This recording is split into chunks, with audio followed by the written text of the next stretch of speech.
Welcome to the Winning with Shopify podcast. This is the podcast to help you scale your Shopify store into a money-making machine.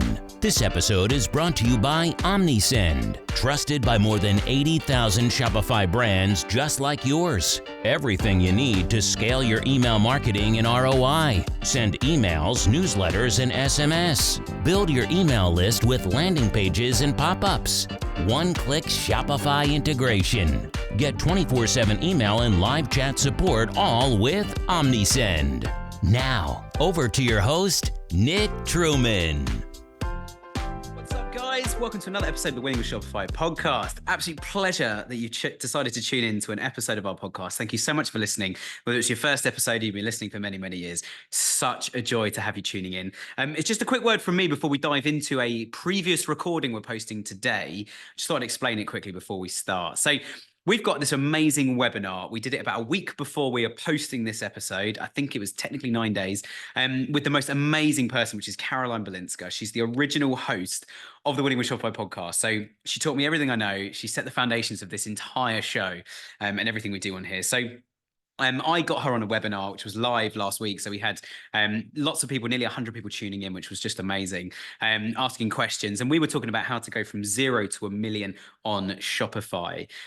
There are some Q&A questions and other bits going on at the end. It does go on for about 2 hours. So it's quite a long episode as well, but totally worth sticking around for. We were not waffling around, messing around at all. We were going straight into like, this brand does this. These guys have done this. This has worked for these people. This is something that everybody should consider or should avoid. There's so much stuff we tried to pack in, almost the entire business blueprint of how to build and scale a Shopify store over 2 hours. So if you need to hit pause and go to the toilet or have a coffee break in the middle, or break it up over a few days, then please do. Absolutely fine. We at points did reference things that were on the screen, and a couple of things we were talking about or laughing, and we mentioned something somebody else was doing on their camera, for example. If you do want to watch, it is on YouTube as well. So go and check out Winning with Shopify podcast. Just search that on YouTube, and you'll be able to find that, or there'll obviously be a link on our website as well. If the live webinar sounds amazing and you want to ask questions, but obviously you can't do that when you're listening to a pre-recorded webinar like this, or you're listening to one of our normal episodes, just go and check out our website or sign up for our newsletter, and we'll send you a link. On Eventbrite, my business Spec Digital. So if you go on Eventbrite and just search for Spec Digital, we're running another one on the 30th of April, which is about 10 CRO changes that every brand needs to make. I've got the most amazing guest called Ben Burgess, who's helped one of the best converting Shopify stores go from not converting well to converting incredibly well, and now runs his own design and UX agency. He's also here from the UK. But yeah, that's going to be on the 30th of April. So make sure you go and sign up to that. You can come and talk to me live, ask questions. The same with Ben, and also my colleague Rob, who you're about to hear in a second as well, will be on there. But I hope you enjoyed today's show. Thanks so much for choosing to listen to this episode. And yeah, I hope it's as fruitful for you as it was for me being involved. Thank you very much. Today, we're going to be talking about 0 to the first million on Shopify. Now, a couple of questions we sent out prior to sort of the invitations. We had a few questions come through from some of our guests, also from some of the attendees that said, is this just for Shopify? Now, we are looking at Shopify specifically, but this does apply to the entire e-commerce world. So you will definitely pick up some tips and tricks if you are on Magento or if you're on sort of WooCommerce or something like that. Please do stay tuned because you will absolutely pick up some gems today. So I can see we've still got people coming in.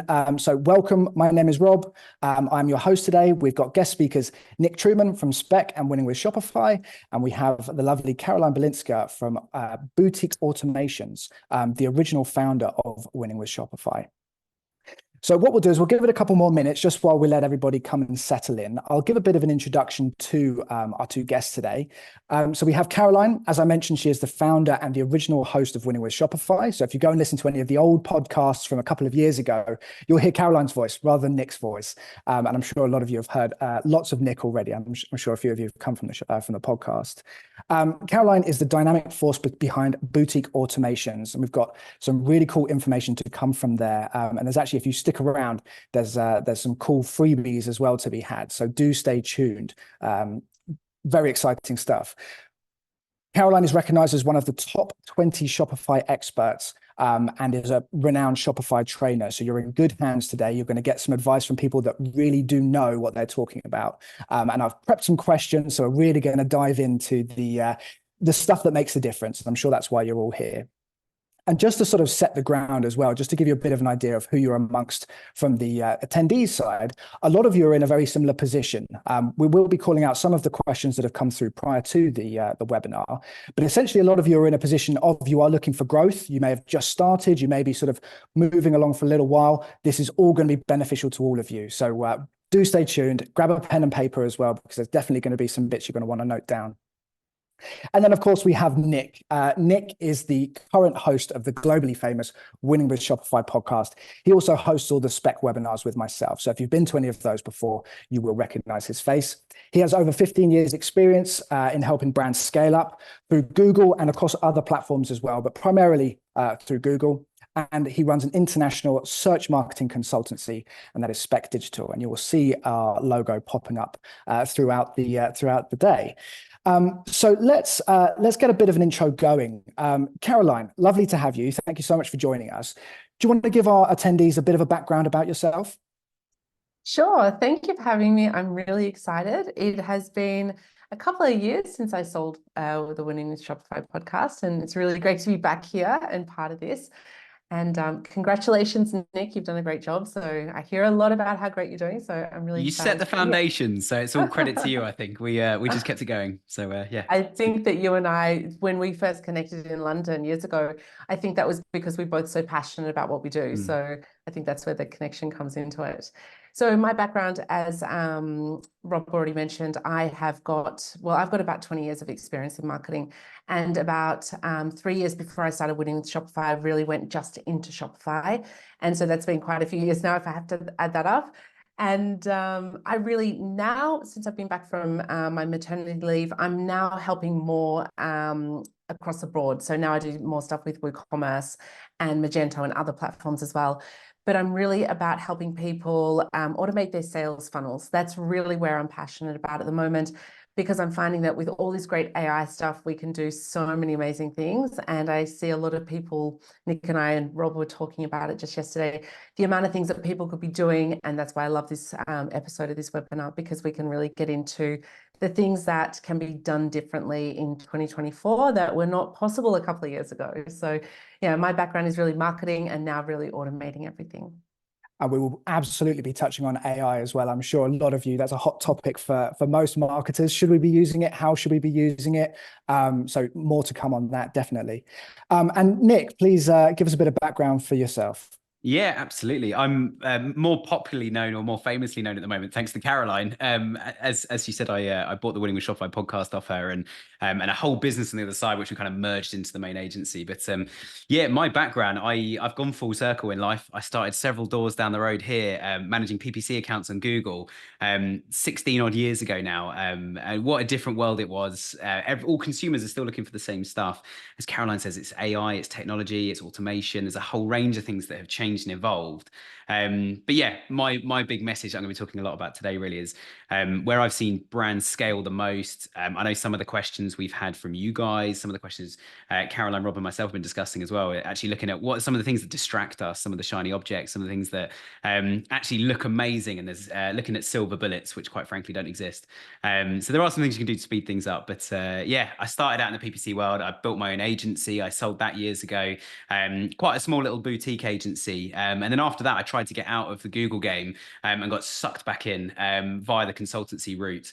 So as Rob says, like most of my career is working on Google, but you can't just run a PPC campaign or an SEO campaign. Like we get involved in a whole range of other stuff, as some of you guys might have seen actually in the emails that have been going out that we've been sending over the last few weeks, and also in a little free offer that we're putting out, which Rob will tell you about in a minute. But yeah, we're working on CRO, email, a whole range of other stuff, even though our invoice and contract still says PPC or SEO. Yeah, one of the things we're going to talk about a lot today is how to get all those plates spinning together. But yeah, super, like Caroline said, super excited to talk about this topic. It's this is certainly one of the most popular webinars we've done in a little while. Not anywhere near our record one in terms of signups, but super excited. And I can, even while Caroline and myself have been talking, I can see so many more people popping in. So yeah, super excited to get into the detail today. Yeah, we will just sort of revert back for those who have just joined. We do have a Q&A feature at the bottom. Please do feel free to use that. Drop in any questions during the webinar. We'll make sure that we read them out, or at least get back to you if you'd like to keep the question private. We've got some really cool topics to talk about today, so we will get on with it. The way that I'd like to structure it is we want to talk a bit about the present and the now, and then we're going to go on to talk about the future and sort of planning for the future and things like AI and seasonality and things like that. This is going to be super topical for everybody, whatever stage of your store you are at. If you're looking at starting, or if you've already sort of made a good headway into growing your brand, there's absolutely going to be something for everybody in this. So please do stay tuned. Please do make notes, and please do ask questions. So I'd like to start with, essentially it's talking about the past, I guess, in a way, but data. So whenever we're making it, we're talking about growth, we're talking about growing our stores. And we're talking about making decisions based off of data. So, Nick, I'm going to pose this question to you. How important is the data that we have access to in terms of driving store growth? Yeah, this is a big question. And we were saying before, like, we're going to try and keep our answers a little bit shorter and give you guys an opportunity to ask. So I'll try and keep this one short. But this, I could do a 5-hour session on data. I think in principle, data is super important. It's very, very hard to get. Whether that's customer feedback, it's email subscribers, it's understanding what's going on in your Google Analytics accounts or your Shopify Analytics, or looking in the back of Magento. All the systems in some capacity will lie to you. And that's just the way it is these days, I'm afraid. But there are reasons behind that, which is like people changing device, cookies getting deleted, me finding something, telling my wife to go and buy it, and she buys it and it's on her device. So you lose the fact that it was the blog post that sold the product. All this is really complicated. I think data is obviously super important. There is always a finance director behind every successful business that's saying, like, why should I pay more for this? Why should I invest in that? Why should we put money over here? And I'm cutting all your budgets, and you need to deal with those questions. I think I'd always couple the data side with saying that you've got to be really careful with the data, because the data will sometimes it'll tell you that like one thing's happening. Like it will say that all your customers are adding to basket and not purchasing. What it won't tell you is why. And because it doesn't tell you why, you don't know what to do to fix that problem, or to not necessarily fix, but optimize that whole process. And so actually what I always like to talk about, and Rob and I have become real advocates for this with our clients actually, is talking about, like, let's just use a small amount of our budget and our activity and our time and energy to just do something really creative that has a bit of a basis in reality, but doesn't need to actually make sense. And what I mean by that is you might send out quite a radical email subject line, or you might put a Google ad out to an audience that seemed completely irrelevant, and suddenly, bam, they start converting. And it's those kind of things you want to find out from testing. So testing, I think, super key. And if you fail the first 9 times, but you're successful the 10th time, you've learned exactly what you need to start scaling stuff. And we'll probably get into some examples of that later. But I think the data side, yeah, it's super difficult. Attributing sales where people have clicked on a Facebook ad, a Google ad, a social media ad, on Pinterest or something, and then clicked on an email and then come back to your website direct to purchase. Which channel gets the revenue? Because they'll all claim it was them. Which means if you add all those reports together, you've got 5 times as much revenue as you've actually got. So yeah, data it's really, really complicated, but it's super important. You can't operate without it. But as I say, there's things it won't tell you. So keep it in context to try and maybe they need to talk to your customers and ask them questions to find out the whys, the why they did something. We will absolutely come on to that, because I think speaking to the customer is going to be your best source of data. A happy customer is a successful business. There's a famous marketer that you may or may not have heard of called Rory Sutherland, who myself and Nick have become quite big fans of. We have. And he goes into quite detail about how, chasing data and sort of letting data lead your strategy takes away from all the creative side. You no longer have that space to breathe from a creativity, because your data is telling you to go in one direction, and that data is not always necessarily going to be telling you the truth. So definitely there's the case of you can drown in data, and as much as we should be aware of it, it shouldn't be the be all and end all of driving your strategy. So Caroline, I guess a question for you. When you're looking at data, sort of how would you try to use that in sort of a real life scenario? If you say a brand's come to you and they say, right, this is where we are with everything. How would you then try and utilize that data to form, I guess, a foundation for your strategy? Yeah, how do I do it? I think that's a really big question. I think it really depends on, like what Nick said, there's so many different pieces of information coming in that you really just have to, it comes from experience. I don't think that there's something that I can say, this is the way you do it. I can give some tips For example, a client I've just been working with, they're turning over 5 million a year, and they wanted to test some new landing pages. So we put up some new landing pages, but the back end, and then he said to me, oh, at the back end of Shopify, it's showing me that you're not getting any results. But the thing is, in the normal Shopify, not Shopify Plus, but in the standard Shopify account, you don't actually know when a lead comes from wherever, Facebook, Google, doesn't matter, and they show you the landing page data, but they don't show you any other page that person went through to. Yeah. So for instance, this person, say a lead comes to the homepage, and then we are doing an A/B split test on one of the main pages on the website. So they go to the homepage, and then we have an A/B split test on that button. So then whether they go to 50% go to one page, 50% go to the other page, in the back end of Shopify, it doesn't actually show that they went to another page, and we don't know of that page which one of those pages were better. So this particular client was saying to me, your data's like, we're not getting any results. And I'm like, because there's very few people landing on that particular page, because your Google ads are sending them to the first A test, the A page. I have created a B test page. So the way Google sees it is they're only taking that data. Shopify's only taking that data. They don't realize that the page has been split off. So understanding this as the type of data, and I think Nick touched on it, but Shopify understanding what data they actually give you and knowing that they don't give that particular data makes a huge difference. So this guy was thinking one thing, but then once I showed him the data through a different device, he was like, oh, okay, now I see that there's data. Or through your Google Analytics, we all know GA4 is terrible when you first set it up. So my advice is find someone to actually help you set those data points up in your business, because I think every business needs something different. You might not be doing A/B split testing, so it doesn't matter, but having a few data points set up really well to then, like Nick says, that one says one thing, that says another, but understanding why one says the other and how you can use that data, I think is, sorry, I probably haven't. No, that was a brilliant answer, because the truth is that it is difficult. You can take data in a multitude of ways. So when we're trying to grow our store, looking at all the massive amounts of data that might be molded in different ways relating to that platform, Facebook or Meta likes to wrap it in a certain way, Shopify likes to wrap it in a certain way.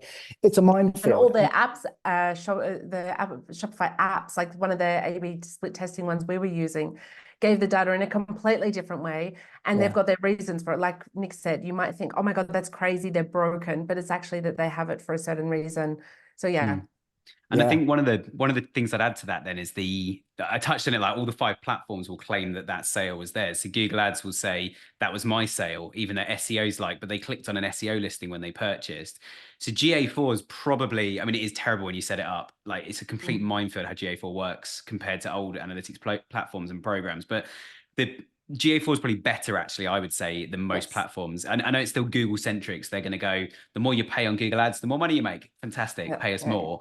That is their incentive, but it does start to break things down. Then the challenge with it then is it will tell you that Facebook's made a 1-to-1 ROI. Plus you got to provide the product, the delivery, run your business. So you made a big loss, let's be honest.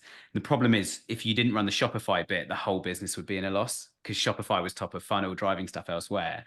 So I tend to find you got to look at each platform individually and then look at GA4 and try and connect up that okay, Facebook is important to us. It's just not the last port of call. So actually, when we're looking, and this is my real message to a lot of brands really, is when you're trying to analyze which channels are working best, i.e. where to put your budget, where to put your money, you got to kind of go okay, I've got this much budget and I've got this much revenue. And then you have percentages of it going into each pot. And what the trick is to do is to change those percentages quite drastically and go, all right, let's go from 20% of our budget in Facebook to 50 for a month and just see what happens. We can always undo it after a week or two if we want to, but let's do that and see what happens to the whole funnel. And go, right, we've got way more people on the site, more engagement, more newsletter signups, but less sales. So that tells us exactly what Facebook's doing is it's bringing people to the site, getting them interested, getting them engaged, but it's not creating sales. So now let's focus on email, like you were saying earlier, Caroline. Let's do something on email where actually then you could even within email do like an ABC test, and try and find which one works best, because everyone who drops in can go into the A flow, the B flow, or the C flow, and start to work out things from there quite quickly. But not just Facebook, you could do that on any channel. You could say, let's lower all channels to 10% each. And if you've got 5 channels, you could then put 60% into Google Ads and see what that does, and go, let's do as much bottom of funnel, people already have the intent, as we can, with a view to then, once we've maxed out Google Ads, then we're going to start widening other parts of the funnel.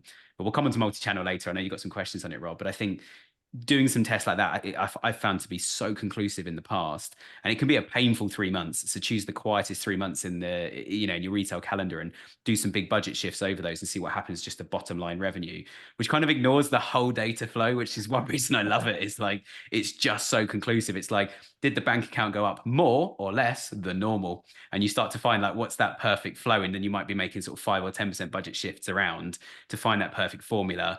You do that in January, February, March of the year. Imagine how much you're going to learn and achieve before like peak and Black Friday, if that's the biggest part of the year for you. So, yeah.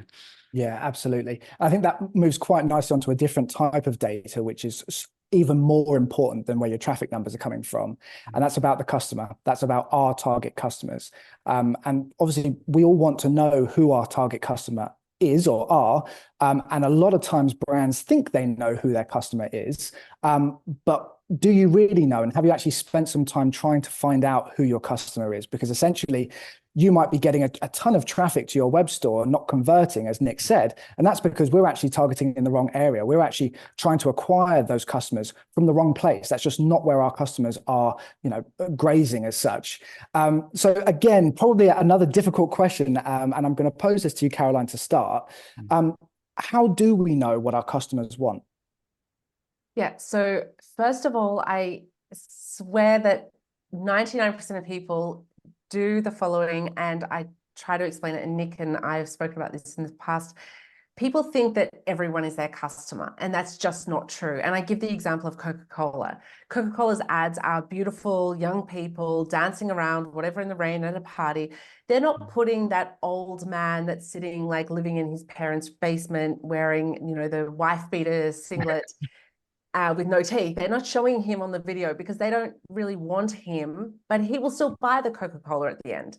So what you're trying to do is get the right customer. And then from there, if other people want to buy, that's great. So if you use that mentality, then you're going to start targeting. Then you start thinking about, where are these people?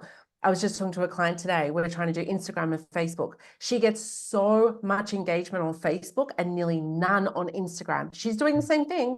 She's got technically her target audience, she's targeting mums. They should both be on both platforms, but she's really doing well on Facebook. So understanding where your audience is, I think, is something that you can do that with research. So we do it with AI, which we'll talk about AI more, but, you can easily do like a quick chat bot, just asking, where is my audience? This is what I'm trying to sell. This is what I'm thinking. I'm selling t-shirts, and my t-shirts are going to be branded with, pink and purple or green and blue, and then tell me a little bit more. So you can start to do your research that way. There's all sort of, I know, Nick, we have like in the, with Winning with Shopify, there's some template stuff. And I know that there's one about how to work out who your actual audience is. So I don't know if you want to share that, Nick, as well after this, if people want it. But there's all different ways that you can find out. But then once you get that piece of paper that says, my customer is this person, it's still testing. It's still about testing. So just going out and saying, well, I know that my person's on Facebook. You still need to do some testing. Nick mentioned before, put a little bit of money in there, a little bit in there. We can run Facebook ad tests for $5 a day and find out some really good information. So it's not about using a huge budget or having, $1 million to spend on ads, but starting to know who your audience is before you start going too hard into that. And maybe it's that you need to change your branding to pink, or maybe you need to change it to blue, or maybe, there's different testing you can do in the beginning to find out what resonates with different people. And I love that example of Facebook and Instagram, because you think they're such similar platforms. It's where people go to relax. It's where they go to, at the end of a long day, that's where they like to chill out. Maybe they do a bit of shopping. Maybe they do watching a few videos. But the way that you need to talk to that customer per platform it can be completely different. And we don't know that until we do some tests, we try some things. Essentially, we have to fail before we can reach that success. So great example. I love that. And Nick, sort of, how would you go about using that customer data to sort of help build your brand? Yeah, if you were going to pose the previous question to me, I was going to pass it to Caroline anyway, and say, actually, I think you've got way more hands-on experience than I have, Caroline, in terms of like, how do you actually do that engagement program and talk to customers and find out who they are? And it's not as simple as just saying like, what's your job? They're not just going to tell you. You need to build a relationship, ask good questions, put it in a forum that works. And I think that Instagram, Facebook, I'll say exactly the same as Rob has. Great example of, if you ask them through Facebook Messenger, they'd probably want to have a quick chat. You ask them through Instagram Messenger, you probably wouldn't hear back. And I think it's really key for that. Where I very much kick in really is the data. And it's, once we start to work out the data, I start challenging clients a lot on this. And this is where I think I personally have had to go on a few courses about communication, to be like, where I've said to clients, like, who's your target audience? Everyone write it down on a piece of paper, and then basically said, F you, no, it's not. And shown them on like Google Analytics going like, they're all based in this area of this country. They all have these jobs or don't have jobs. This is what's going on. And they're all like, yeah, but that's not who we're targeting. And I'm like, well, you're just screaming at an audience that don't care then, because these are the ones you're picking up. Let's target them and see what happens. And I think I'll give you some examples of where we've used the data to make changes. I've used the example on the podcast a few times. There was a walking stick that someone had invented, and it was for a particular medical condition where people's hips are really weak. So you use the walking sticks, and they were like, people can now like walk around for like an hour or two at a time instead of just 5 or 10 minutes, and then they have to get back in their wheelchair. I was like, wow, that's really powerful. So we spoke to some customers, and what the client didn't quite realize I was talking about until I actually started doing this, I phoned customers and said, hey, I'm phoning on behalf of this brand. You were one of our customers. Can I ask you some questions about the product? And the biggest question I wasn't, and this is the thing with testing, I was not expecting this question to work, but it was one I thought I'd ask again. It's like, by the way, what do you use the product for? And I've realized how powerful that was for that brand. People were using this product for hiking, for going on like 2 or 3 day long walks. Some people used it because when they're in a wheelchair, it's really difficult to maneuver around the hotel. So they take the stick because it all folds up. So it goes in the suitcase or it sits under their wheelchair, get to the hotel, walk around the hotel. So what do we do with all the images, all the advertising, all the targeting methods? We changed a lot, and their ROI went from, I think it was like 2.5 to 1 to like 7. And that was over about 3 months. And all we had to do was a photo shoot and get creative on a spreadsheet with the ad copy. It was nothing radical, but I do remember at the time the owner, he was so passionate about helping this group. He didn't want to abandon them. We created a sub brand just for those guys. But I also looked at some research from the Office for National Statistics in the UK. His biggest target market was about between 1,000 and 1,500 people. The market I'd looked at, the people actually looking at it, were more like 2 to 4 million in the UK people. So you look at that, and I'm hypothetical, I can't remember the exact numbers quite a few years ago, but that was the first time I got real kind of hands-on experience with like, this is what kind of, using that data properly and asking the right questions to get the right data in the first place and tying it all up. I think the silly thing to do is just go, all my customers are women above the age of 50, and you just set that as your targeting on Google. You got to, like you were saying, Caroline, you got to look at the full picture and go, and almost ask that why question. Like, well, why are people buying from us that are in that demographic at the moment? Is it our imagery, our text, our branding? Is it the way we position the product? Is it the people actually using the product in all of our imagery, our videos? Because actually you might go up, we changed the target market, and now we're targeting a better audience. And certainly coming back to the title of today, how do you get up to your first million? It's really, really difficult if you don't fully kind of understand who your target market is that's going to buy. And the big news flash, I think, for a lot of smaller brands that we take on kind of on the lower end of what we're doing at Spec is like, a lot of those guys, we have to have some very serious conversations to say, we don't think you're targeting the right person yet. Like that's, looking at the data, I think we just need to kind of big blanket approach and see which little groups start to pop out of that, because there's so much we don't know. And I love that. Sorry, go on, Karen. No, you finish and then I'll say something. Go. Oh, no, I was just going to say, I love how we've kind of tied into the next point that I was going to ask, and I probably won't ask it now because I think we've sort of covered it, but essentially it's about communication. It's about sort of what is the best way to actually engage with our customers. And I think, again, going back to that trial and error, you do have to try things to and create these personas for your customers to understand exactly who they are. If you imagine your customer as a single entity, well, what is that entity like? What don't they like? How do they shop? Where do they go? What are they doing on a weekend? Once you understand that and you can tap into that market, as Nick said, that's sort of when you start to see that growth come. Sorry, Caroline, were you going to add something to that? And I was going to add to it, two really big areas that people are concentrating on at the moment that, and there's lots, but these are just two that came to the top of my head when Nick was talking, was that a lot of people are saying, just get on TikTok because TikTok is going to be where you're going to sell. Wondering if you're going to say TikTok. Yeah. And the other one is using UGC. I do a lot. I do some UGC work myself, and there's a lot of things around UGC that a lot of e-commerce companies are just taking young girls who are 20 to do their UGC stuff, but their customer is not a young girl who, you know, if your customer is an old man or a girl who's 20, that's great.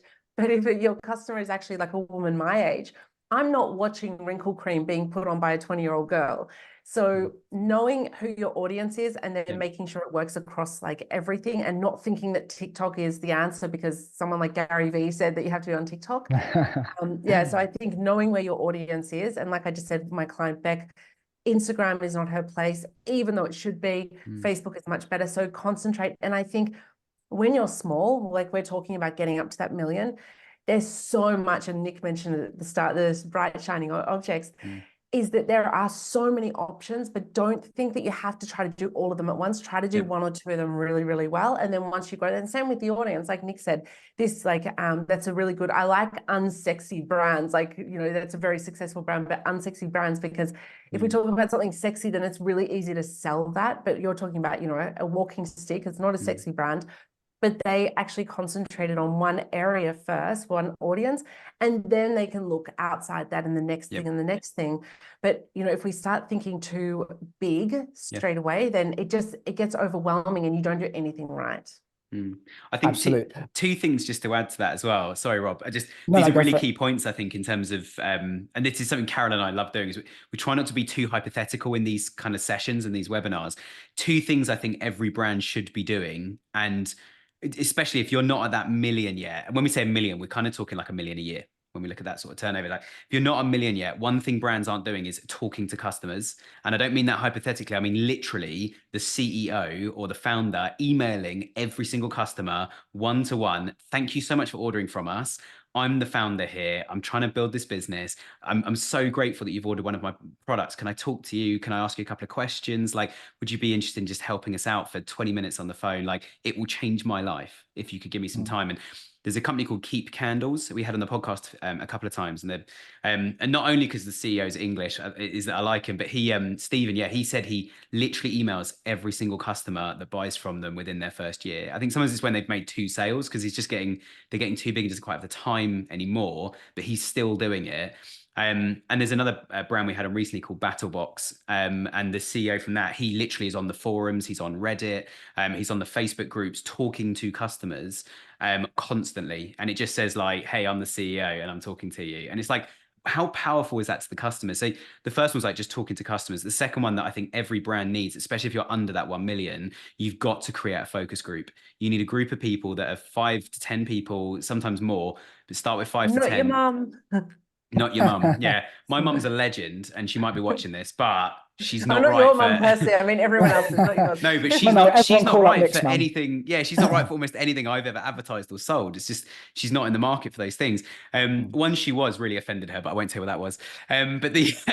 But I think having a focus group where you got 5 to 10 diehard customers, and you basically say to them, I'm going to give you a free product every month. How much does that cost you? Like, really? When you look at the trade price of a product, you've now got 5 to 10 UGC. You can start building some of that with those guys, but just talk to them, ask them questions. What do you like? What do you not like? If we released a new flavor, a new scent, a new size, what would it be? Like, do you guys have any other problems that are related to this product that it's not solving that we could solve, and we can branch out? It's the most valuable data. And then you take it to more of a qualitative, big scale research piece to see, like, is it a product we should launch? But yeah, sorry, Rob, I just want to add those 2 points. I think it's so important. I want to add on to that point. Cool.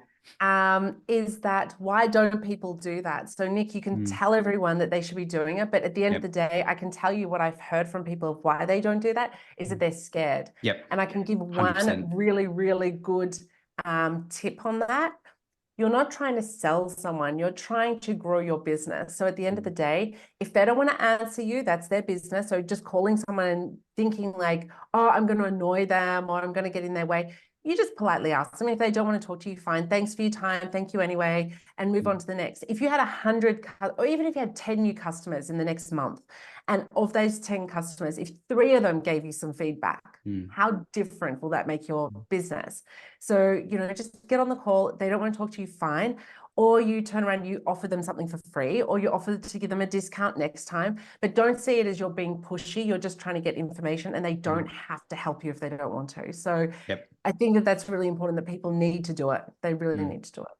It's the confidence in failure, isn't it? That we need to fail to succeed. No one hits it on the first, there are the odd lucky person, but it doesn't usually happen like that. You do have to fail your way to success. And just circling back again to the user-generated content, I think that can absolutely work. But if you don't know your customer, as you said, Caroline, you're going to create the wrong kind of content by the wrong kind of people. And we're trying to resonate with our customer. Essentially, we're talking about growth. How do you grow? You need to know your customer, because if you don't know that, you're building a brand on sort of uneven foundations. And if you've got that solid, they're going to grow with you. But yeah, great points from everybody. So just keeping an eye on time. So I'm aware that we've got to run through some questions as well. We'll probably take a little break as well at the hour point. We'll just do a quick drink break or a quick loo break, and then we'll pop back for the questions. I did want to talk about when we're vocalizing a brand's USPs. Obviously, we're trying to resonate with our customers, and obviously talking about USPs are a big part of that. So what are some considerations when deciding a brand's USPs? Nick, I'll ask you first. Yeah, I'm quite passionate about this, as Caroline will know from my emails and WhatsApp messages the last couple of weeks. Yeah, I go on websites a lot, and my personality type is what's called a debater. So I play devil's advocate a lot. So you can tell me you've got free delivery, and my response will be, I don't care, or why should I care, or are you the only one in the market who offers free delivery? And so my emphasis on USP is always the unique element. Like, is it actually different? Now, where this is really important is when you're looking on, or when a customer, putting a customer hat on, when they're looking on Google, they're on Facebook, minding their own business, and products are being advertised, they will see lots of brands. So if you don't stand out, you could do all the hard work. And we've all done this. You find the dream product. And I literally bought a new alarm system for my house that came in a small box. Set it all up yourself, runs over the Wi-Fi. It's a great system. And I found the system, and I built the one I wanted on their website. And I suddenly thought, I wonder if it's cheaper anywhere else. So I Googled their brand and found their Amazon account that had a 15% off. So they just lost 15% straight away on the transaction, and now have to pay Amazon. So the USPs of buying direct for them were either awesome and I completely miss them, or they don't exist. And so my point with USPs is you've got to be unique, like free delivery, Trustpilot, like you need some of that buy now, pay later. It's cool, but none of it's unique. If you say we're the only brand in the world that have this product, or we're the only distributor of this product in the US or the UK, for example, that's unique. If you say that we are the only manufacturer of this product here, or we have a guarantee that if this product breaks in the first 10 years, not only will we replace it, we will also refund you. That's pretty unique. If you've built your own product and have a patent to it, and you can prove it's better than anybody else's, that's unique. And it doesn't have to be entire. Like if you find one person that's got a similar thing, doesn't mean you're completely like, give up, fail, go bankrupt, and stop. But I think the USP thing for me is we've all seen the same old, and it is crap, unfortunately, same old crap. And you probably need one or two of those, like the free delivery and Trustpilot reviews you probably need, and then something that's really striking. And then A/B test, like if you've got 3 USPs in the header bar, like does it go on the left, the middle, the right? Where do you put it on the product page? But I think that unique element is just so lost. And I see brands so often, and clients of ours say like, we're gonna work really hard and get free delivery. And I'm like, I don't think people care. And actually, you charge them 600 quid, just make it free anyway. They expect it. Yeah. They expect it. Absolutely. But yeah, I think that for me, it's the unique point. And if it's not a unique point, and also, and if you pull the rest of that phrase apart, like, does it actually sell the product? And is it making a point? So like free delivery doesn't tick any of those boxes, in my opinion. But everybody seems to be shouting about it. And, you see it in the USP bar, and then you add to cart and it goes, you've qualified for free delivery. And it's like, well, it says every product has free delivery. And then I won't name any names. 2 of our clients say they have free delivery. Rob knows exactly what I'm talking about. They say they have free delivery, but some of their products are not. And it's like, if the and we've told the client about it, and they've said, we're going to leave it. And like, it's your decision. If the regulator knocks on the door, or the ASA, as it is in the UK, the Advertising Standards Authority, they got nothing to stand on. It's like free delivery, except on 20% of our products, it's not. which is like, okay, well, it's not free then, is it? It's mis-selling. So even though what you think is a USP is not a USP, also fails and annoys everybody when they reach the checkout. So yeah, you've got to be really careful, I think, with USPs. Which absolutely counteracts the selling point. It should be easy. It should encourage somebody to buy from you. Yeah, absolutely. Caroline, I pose the same question to you. How would you approach USPs? Exactly the same as Nick. That's why I can laugh about it, because I also have a lot of, I think arguments. It's like what Nick was saying. You get into these conversations with people where you try to explain it and you get frustrated because they don't want to listen. But it really, I think that if you can't get that first part of the USP organized, like the rest of it's going to be very hard. And that's what we find is that people come to us and then go 6 months later, a year later, I'm not making sales. And it's like, yeah, because there's 100 other brands. And worst of all, in e-commerce, with all the drop shipping and all of these, like sort of the Sheins and the Temus and those sort of things, it's really hard to compete with them on price. So if you're competing on price, you're always going to lose. And that's something that we learned years ago, like just saying, I'm the cheapest, I'm the cheapest, I'm the cheapest. Someone will come in cheaper than you. And then at some point, too cheap, you're losing money and you might as well not be in business. So I've got a client at the moment who I'm working with, a really amazing brand. She sells doll houses. And what she's going to be doing is that she's going to be selling her, she makes these just the doll houses, and now we're creating a marketplace for her to sell like the actual little things for inside the dollhouse. But the dollhouse, what she's going to do is, it's a very expensive dollhouse compared to some that you can buy for $20 or $30 from a cheap shop. Hers is a really high-end one, and she does that you can jump on a call and work out how to build it. So it's a build your own dollhouse, and she'll do like a one-on-one Zoom call with you and build it with you. Now she's starting out with this dollhouse, but in the beginning it'll be one-on-one, and then what we'll move to is we'll do groups. So 3 times a week or 4 times a week, we'll set up like you can book and do it as a group, and she'll do it live and she'll help you on Zoom, but you'll have a few people at the same time. So she's an e-commerce store, but she's going to be doing some live one-on-one training with people. So think outside the box of how you can offer a USP. No one's offering that in her area. And also that's a focus group as well. So you've nailed your focus group, your customer communication by using it as a USP. So that's like a win-win-win. Super smart. I love it. And she can also record it, and she can use that content then on her social media and, showing people how to do it. So from that, she does a lot with it. So I think that if, as an e-commerce store, think outside the box of things that you can do that might be a little bit different, and don't think of like what Nick said, forget about the free shipping. People expect free shipping. Forget about, I got all these reviews. If you don't have reviews, you've got a problem. So those are not USPs. Like, have something that's actually unique. And I think it acts as great marketing material as well. If you do have those really good, unique selling points, that's the kind of thing you should be talking about on social media. It shouldn't be trying to push your products every 5 minutes. Because again, going back to what we were talking about earlier, our customers react differently on different platforms. So if they're on Google, they may have searched for something. They're actually, their intent is high. But if we're interrupting their evening scroll on Facebook or Instagram, they're much rather going to hear about sort of the unique things that your business does away from being forced products down their throats. So I think, there are multiple benefits to USPs. The other one, obviously, from an SEO background, I work a lot with landing pages. And essentially, a USP can be the first thing that a customer sees when they land on your website. We might not have a bricks and mortar store to actually, a shop owner would approach the customer, lovely to meet you, what are you looking for? And you can sort of get a bit of an understanding and be able to personalize that experience for your shopper. We can't do that with the website. It is very cold. So by putting those USPs on the first page and actually sort of driving those, we're actually giving the customer an idea of what our brand does and what our brand stands for. And that's when they buy into us. Because, we say to a lot of the smaller stores, people buy people. They want to know who the brand is. They want to know who's behind the brand in a lot of cases as well. And that's who they're actually going to buy from, which can be a little bit more difficult if you're on a grander scale, but it's definitely still doable. A lot of people that I know are following sort of CEOs and managing directors of brands now, rather than following the brand itself, because they want to see behind the scenes. They want to see what that person is up to. They find that far more inspiring, especially if they're marketers like ourselves. And it starts to build that brand out. And again, sort of a huge part of trying to grow to that first million is, who is your brand? Why should I buy from you? Just to add on something there as well, when people land on that landing page, Rob, or the first page they land on is a landing page. And I don't know if we were going to cover this later or not, but like, stop worrying about your homepage so much. All your Google shopping traffic arrives on products, or your SEO traffic arrives on a blog post, or ideally a collection. on Shopify, where they're going to see a list of products or a category on any of the other platforms.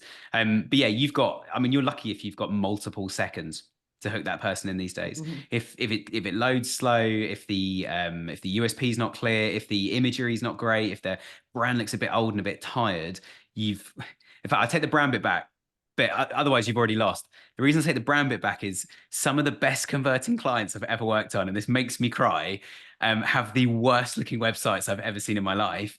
But people just know them, or they trust them, or they've bought from them for 10 years and whenever they've had an issue, it's like one phone call and bang, it's sorted. Like literally that alarm system, Rob will vouch, we've got the same alarm system at the office. I was on the phone to them earlier and the guy was helping me out. We're doing some live troubleshooting because a bit of it wasn't working. They're sending me a whole new system if it's not fixed by tomorrow morning. And I'm like, I can't really ask for more, can I? And they give me a few free upgrades if it's not working. That's part of the guarantee, which I wasn't even aware of when I bought it. And so I think it's that whole thing. And then the other point just to make on what you were saying, Rob, is people buy people. And it's yeah, I completely agree. People are following founders and real people now. I found out a brand that we're not working with, but my wife subscribes to them, a beauty / kind of medical brand. These guys, she actually follows the doctors that have endorsed it, who are not actually associated to the business. They were just influencers, but she follows the doctors because they give all this amazing medical advice about skincare and about how to keep your skin healthy and that kind of thing, which is fascinating. But also from the brand's point of view, they just got to keep themselves really closely aligned with those influencers. Otherwise, what happens is they use the product for a bit, eventually they lapse or they stop subscribing to the product, and then they just follow the influencer. But you as the brand have paid for all of that. So you've got to keep them engaged and be very careful what the influencers use, which I'm sure we're probably going to talk about influencers and social at some point. But yeah, I think it's a point that people buy people, like show humans using the product, have a face of it. And if that ties up influencer with social proof, with UGC, you can kind of stack all this stuff together. And a bit like the doll's house, if you can tie everything together nicely, it's actually that connects it all. And it's quite a simple proposition that everything that then the customer looks at looks good, looks solid, looks trustworthy, looks like I really want this thing. We've had some great questions come through as well. Everyone, please do keep your questions coming in. I'm going to call out one of them because I think it's quite appropriate to where we are right now. Jordan has asked, it'd be great to hear some of your favorite small to medium brands that are actually doing this stuff right now. Caroline, I'll pose that to you first. Have you got any brands off the top of your head that you really admire what they're doing with their USPs and their brand growth? So there's two that I really like. One of them I've been speaking about for probably 10 years since I heard about them. So it's a really old brand. It's called Aura Brush. I don't know if anyone's heard me talk about it. I think I have because you emailed me it this morning. Yeah. Yeah, I told you, but I've spoken about it on the podcast before. This brand, I don't want to go into too much detail. Why I love them so much is a tongue scraping device. So the unsexiest brand in the world.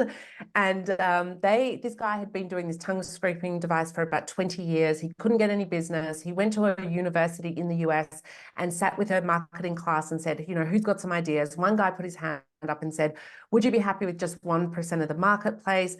If so, the US, that's X amount of million people. So this guy got on the program to help market it, and he started doing all these YouTube videos, and he's got this, they made this tongue, this big, like how you get those people, like the animals and that, and he did a tongue, and there's all this series of videos of this tongue having this relationship with a girlfriend, the tongue goes out for all this, and it's like this whole story of all these little things. And then he does these other videos that were almost the first of that. Who was that? Was it that deodorant brand that did that rah, rah, rah ad? He had a similar one like that. So it's got these. Yes. I can't remember what it was called. I can't remember the name, no. Which is another really good one. Anyway, so this Aura Brush, if you go in, there's actually a few videos on YouTube. If you look up Aura Brush marketing history, you'll actually be able to watch it. It's so fascinating because they're unsexiest brand in the world and they've done such an amazing job. And his sales went through the roof, millions and millions and millions of sales, all from just YouTube ads, doing this stupid little presentations. And then the other one I like that I heard about not that long ago is called, I've got to check to make sure, Tiki Land Trading. Talking about an ugly, and this is why I don't like to talk about my own company and my own clients, because I don't want to make this sort of comment. It's a very ugly website. And again, it's very, maybe it's a bit more sexier, but it's not a sexy sort of brand. But what they sell is cups, tiki cups. I didn't even know what they were before. And they're design cups, and they're The brand, if you look at their branding, it's terrible. It's really, really ugly. But they actually have a membership where people have to can pay $99 a month to sign up to be a member. And then you get some free specials, like you get onto when they bring out a new cup, you get first access to that, things like that.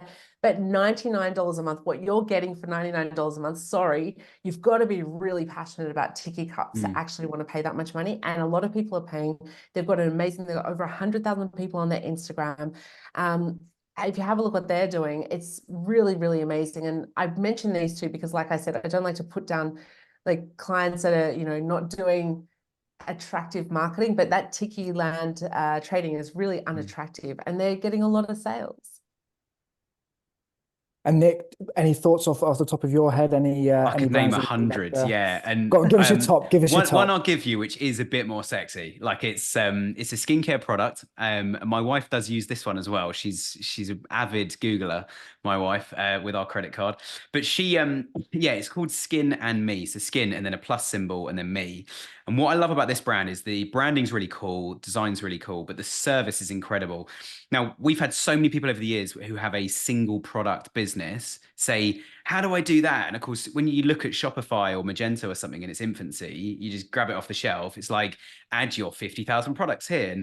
And I've had conversations with quite a few people, and there's an episode going out on the podcast to plug my own podcast. Well, our podcast, because Caroline used to be on it. On Friday, I've got this chap called Sabir on there, and we talk about this exactly, where he says, imagine all your products are actually like children, and you need to nurture them, educate them, develop them, grow them, train them, and teach them to be amazing people. That's the thing you want to do here. And Skin and Me just have one product, which is amazing. And it's a skincare, which is a formula you put on your skin in the morning. And it's mostly aimed at women. It's mostly aimed at younger women that have really tough problems with their skin, like bad acne, rashes, stuff like that. Where it becomes unique, though, is what everybody receives is completely unique.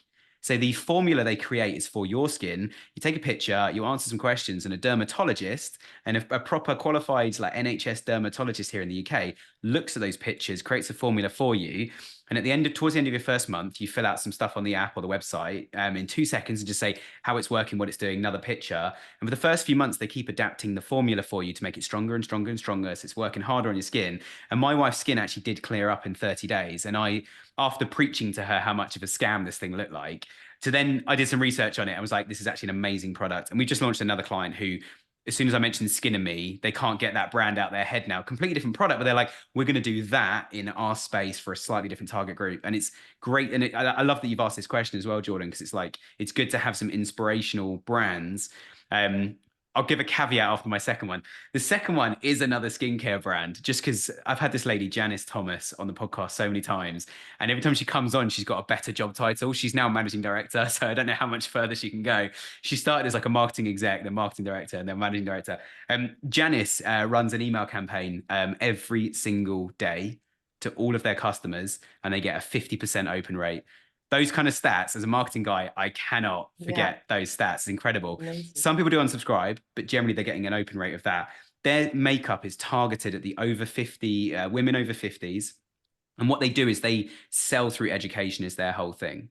Because everyone was selling products. You can go into any chemist or pharmacy or supermarket, and just basically buy a product, and they're all rubbish. Let's be honest. They do something and cause another problem and another problem and another problem. So they came up with makeup for the over 50s and actually educate women over 50 how to wear makeup, how to put it on, how to take it off, and that kind of thing. And they're called Look Fabulous Forever.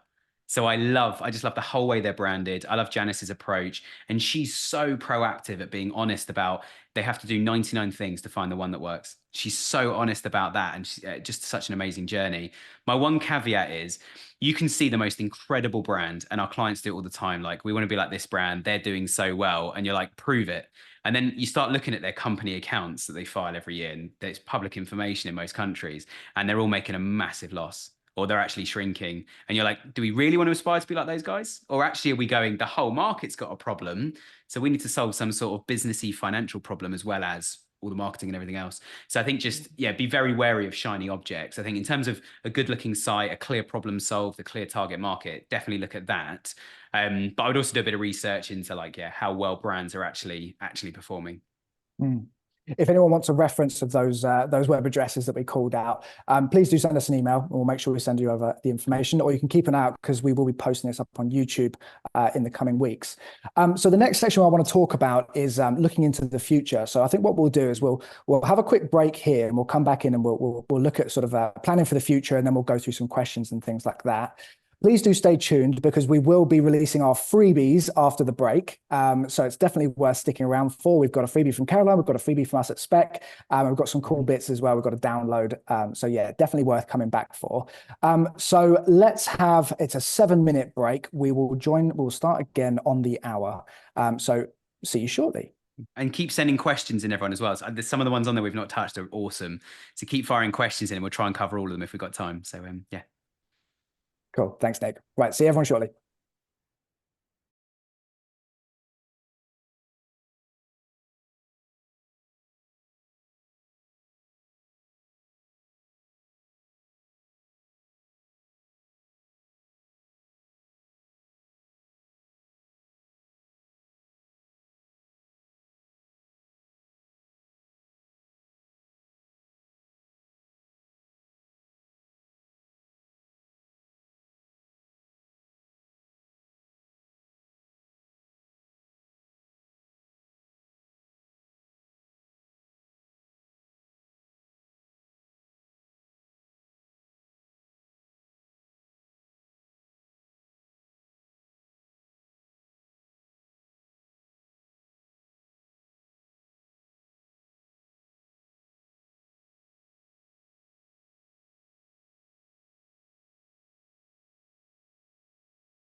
Hi, everyone. We'll give it a few minutes just while we're waiting for everybody to return. But while I have you, if you are still sort of standing by just while we wait to get everyone back in, I'm going to take a second just to talk about the rest of the webinars that we have coming up over the coming months. Hopefully that QR code will work. If you fire your cameras at that, that should take you to our Eventbrite channel, and you'll see that we've got a few more webinars lined up with some other guest speakers. So really looking forward to some of those. We've got some talks on CRO. We've got some more talks about growing your Shopify channel, boosting site conversion, with some really great guest speakers as well. So please do, if you're enjoying what you're listening to and you want to hear more of it, then please do head over to our Eventbrite channel. I think you can follow us there as well. But yeah, you can see some more information there. And as I mentioned, we were going to talk about some of the freebies. Caroline has very nicely offered a free consultation to anybody who has joined today. So if you'd like to speak with her, the headline being grow your email list without a discount code. So many of our clients are sort of constantly within sale because they can't seem to grow that conversion rate without sort of offering out freebies. So if you would like a free consultation with Caroline, then head over to boutiqueautomations.com/grow. And then we have an offer. Some of you may have received an email from this. Perhaps go and check your spam folders just in case. But at Spec, we are offering a free audit, and that could cover 2 or 3 things around overall site performance. Perhaps you're having issues with your analytics and tracking. Obviously, we sort of touched on data at the beginning of this webinar, so perhaps you need a little bit of a help with that. Maybe you're experiencing some app issues. Some of the people who have joined today, some of the questions in advance were regarding which plugins should I be using for this, or I'm having problems with certain apps. So perhaps we can help you with that. Page speed is obviously a big one. There's new core web vitals that have been released by Google as of late. So is your interval to next paint up to scratch, or are you being hit with that? We'd love to talk about it. So that is your chance to reach out and get some support from us. So welcome back, Nick. Welcome back, Caroline. I think we are probably almost. Someone's just asked Rob if you can repeat the free consultation with Caroline link as well. Oh, absolutely. Yeah. Sorry, bear with me. Yes, absolutely. I'm just trying to do everything on one screen. It's awfully fiddly. There we go. Share screen. You might all see your faces again for a second. Here we are. Can I type it into a chat maybe that can everyone see if I type somewhere? That's probably a good idea. If you put it in. Oh yeah, if I do, I can't type. I'll type it to you, Nick, to you, Rob, and then you pass it on, yeah?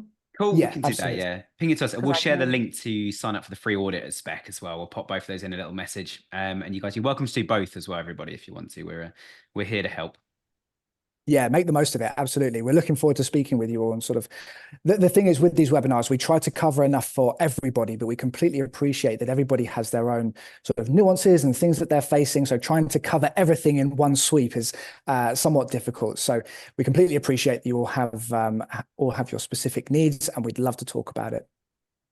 Lovely. So we are into the next hour. So I wanted to talk about planning for the future. So obviously we're talking about growth. We need to be sort of looking into the future and how we can achieve that. So one thing that I find with a lot of my clients relates to seasonality and sort of being on top of things. So Caroline, I'll put this one to you, I think, first. How can marketers and store owners stay ahead of the game from a seasonal perspective? Yeah, I definitely think that everyone needs to think ahead and stop thinking about just what's happening in the next couple of days. The amount of people that come to me and want their Valentine's Day done a week beforehand, I can tell you the funniest stories of some of the things people have expected a week before Valentine's Day, before Black Friday. Yep. So thinking ahead, it's not possible to make those things happen. And if, for example, let's think about today, for example, what have we got coming up soon? We've got Mother's Day. Mother's Day is already, I don't know, the UK, you just celebrated it, I think. We've had it. Yeah, It's been and gone. In Australia and the Netherlands and the US, it's actually coming up in May. So if you're looking at those markets, that's another thing. There's like already, if you've just had Mother's Day and then you're like, oh my God, I should have done Mother's Day in the UK. Well, if you're open to other locations, do other locations. So that's one way around it. But then the other thing is May already is like already pushing it. You've got to think of all the things that you have to do. So May would be the soonest event I would start thinking about, and then also thinking further ahead. So just forget about the other things at the moment. Like, okay, if it's 2 weeks before Valentine's Day, forget Valentine's Day. I'm not even going to think about it. There's just no point. You're going to waste your effort, waste your time, and just go straight for, okay, if I'm thinking Valentine's Day, that means that maybe Mother's Day is something I could think about, and just focus on something that is actually far enough out, at least 2 months out, that you can really properly go through it, look at what other people have done, look at, what happened to your business last year. Maybe your business is new, so you can't, but if you can, look at what happened around that time period, the month leading up to it. People are not buying. This is another thing. People are not buying 3 days beforehand. Some people are, but even if they are, how are they going to get it delivered in time? They'd probably miss the delivery availability. So look at what you did last year. Then look at other companies. Go back on people's social media. Look what they were doing. Go and do some research about what other people were doing around Black Friday and different event days. But plan at least 2 months out, and then also look at what was happening in your business last year or in other people's businesses similar to yours the year before. Yeah, I love that idea of rolling back on social media channels. That's a really good idea, because when it's all happening, you're also focused on your own store and what you're doing, and you sort of forget to be looking at everyone else's. But of course, every social channel is, you can look in the past. So that's such a great idea. Yeah. And Nick, I know we sort of bang on the door with our clients quite a lot to be sort of in advance of all sorts of things. How do you sort of approach it? The reason I'm laughing is during the 5-minute break, I checked my emails and the client's gone, our spring sale's gone live. So you need to sort that out later, Rob. It's going live on Monday, but it's already rolled out to a load of customers. It's like, oh, thanks. Cool. Although they did say it was in their retail calendar, so we'll let them off, which is exactly your point, Caroline. I've put things in a retail calendar. I'll give away one little trade secret nugget that Spec do for clients. We have a page all year round for all the big events. So most of our SEO clients already have it, only if they celebrate these things, of course, but they already have a Black Friday page, a Christmas page, an Easter page. Some of them have Valentine's page, and we've just had Valentine's Day, sort of 6 weeks ago. We've already got those pages live, so we're already ranking for those keywords. So as soon as we hit Valentine's Day gifts next year, as Caroline says, from an SEO point of view, you're not paying for traffic. It doesn't matter if they start looking on Boxing Day or first thing in January. We're already there and we're getting the traffic in. And in terms of going back to the very first thing we spoke about right at the start of this whole webinar with data, you start getting the data when people search. Really good case study I can share in like under 20 seconds is one of my clients used to sell a lot of, one of our old clients, they still sell them, loads of prom dresses. And I woke up one morning to an email that in January that said, like, we've just lost tons of web traffic. What's going on? It's all from the SEO channel. And I thought, I'm the SEO consultant. Oh my gosh, everything's gone wrong. Checked. Someone had renamed the prom dress category because it was January. We checked the data. January is the most important month for prom dress searches, not for sales. But you need to get people interested then. And because this brand, their USP is it's the top brands that you'll find on the high street with 80% off. It's all the end of line stuff. And then they sell it on. That's a really strong USP. People were buying in January from these guys as well. They were buying because it's such a good deal. I'll just buy it now. I'm getting 80% off. And so, yeah, complete schoolboy error on their part, but also from my point of view is like, okay, let's build a better process, et cetera, et cetera. So I think I totally support the planning ahead. And I think the only other point I'd make about seasonality as well is don't be boring. Like if you just say like, it's International Women's Day, so we've got 10% off. It's like, it's two things connected. Like you're saying women don't have as much money or something, like just it draws all these silly, stupid things. Like what you need to do is go, we're celebrating women. So if you buy anything today, we are giving 10% of all orders to this amazing global breast cancer charity or this women in business organization or something really powerful. You're still giving 10% off, but you're giving the off to a charity now, which is probably a better incentive for people to purchase than just getting 10% off. 10% doesn't really do anything for anyone anyway. Like it's nice if you're a luxury brand, that's your maximum Black Friday. It's like this is, and you put in your banners only sale of the year. It's quite a good USP. If you're a luxury brand, only sale of the year, 10% off. But 10% doesn't really do much for anyone anyway. But if 10% is going to charity now, that's a different story. And there's probably a billion executions of that you could think about. But I think, yeah, just don't be boring. Like do jump on the bandwagons, but add something to that whole thing. And if you really, really nail it, and this can be like this can be a blessing and a curse. And we can talk about this a bit later if we want. But if you can get the press behind it and do something quite big and say like, okay, this Women's Day, we are International Women's Day, we're helping this organization. Our entire company are going to work for the charity for free or something. That is something that global news channels want to hear about. That's inspiring and it gets you on the map. How many people are going to hit your website that day if you can achieve something like that? You need to be ready to be able to go on those news channels and all the articles to be, approved, written, sent out. So you're putting in a PR consultant. So in your first million, you might not be ready for something like that. But the way that can be a curse is like one big balloon can also burst. And we have had brands that have had that one or two awesome celebrities that have worn their clothing. The first year they've done 8-9 million. The next year they've done 1 million, which is the opposite of what we're trying to talk about today. And it's because they can't get another celebrity to wear something. So it was almost too much too soon. They got hooked on it and then suddenly it was gone and they couldn't get it back. And that can cause major, major problems. Like, one brand I saw did that, were bankrupt in year 2. And it's amazing to go from 9 million to 1 and bankruptcy. Like, that's just such a fall from heaven. They grew too quickly. They didn't know what they were doing. They didn't get good advice. They didn't get the right people in place when they had the cash. And that was the issue. And they didn't build proper relationships with those 2 celebrities as well. So I think, when you're looking at seasonality, I think really carefully about what else can we do with this stuff, and be really careful who you partner with. Because there are some people will say like, here's 10 grand to partner with us, but you're like, okay, you're a pornography company, I don't want to be associated with you. 10 grand sounds lovely, or £1 million sounds lovely, but don't want to partner with you guys. That's bad for business. You might find someone that doesn't, is saying like, I can't provide any cash, but I'll email my database and you email your database with my details, etc. And you get a bit of a cross pollination there, saying we're teaming up with this brand, so you can buy your outdoor wear here and your indoor wear here, or whatever the 2 relationships are. But I think, totally support Caroline's point. Like, be really proactive about it and get creative. Like, this is the fun part of marketing. And just, don't be scared to push ideas and push agendas with your bosses to say like, we should really go for this and go for it hard. But that again, it all comes back down to communication, both internal and external.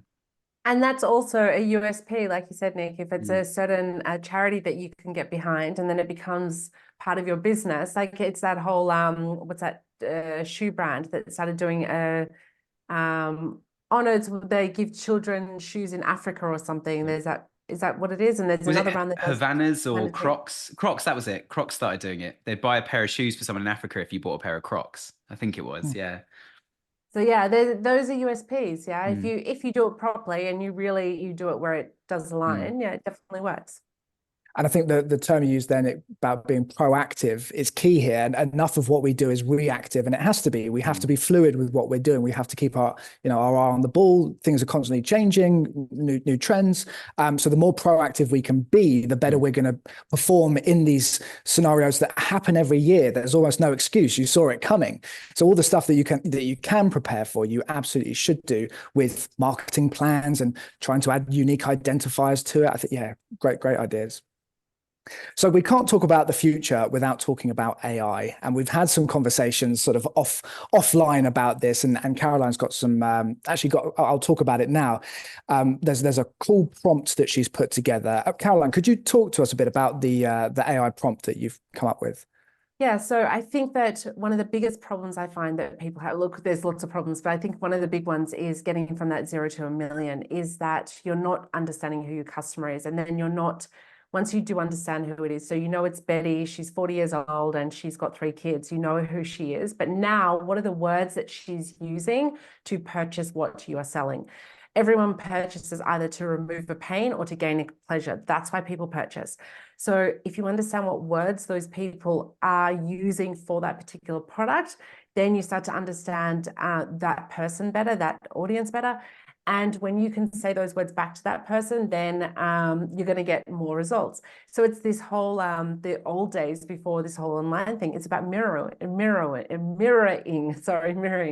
So, if someone's sitting there and they're sitting like this, then you do that. If they've got like a look where they're sitting up straight, you sit up straight. And exactly the same, you mirror that person and what they actually are trying to achieve and why they're trying to buy that product. So if they're using the word, I don't know, let's throw around something, weight loss, if it's a weight loss thing. But if you're using the word, this is my client Beck, for example, she doesn't want me using the word flabby arms as an example, because what she said is the people that she's building up, and she's been running for 10 years with her business, and her audience her actual clients, they do not want to be associated with that, because that's not what they're in for. They're in for the actual mental wellness behind the weight loss.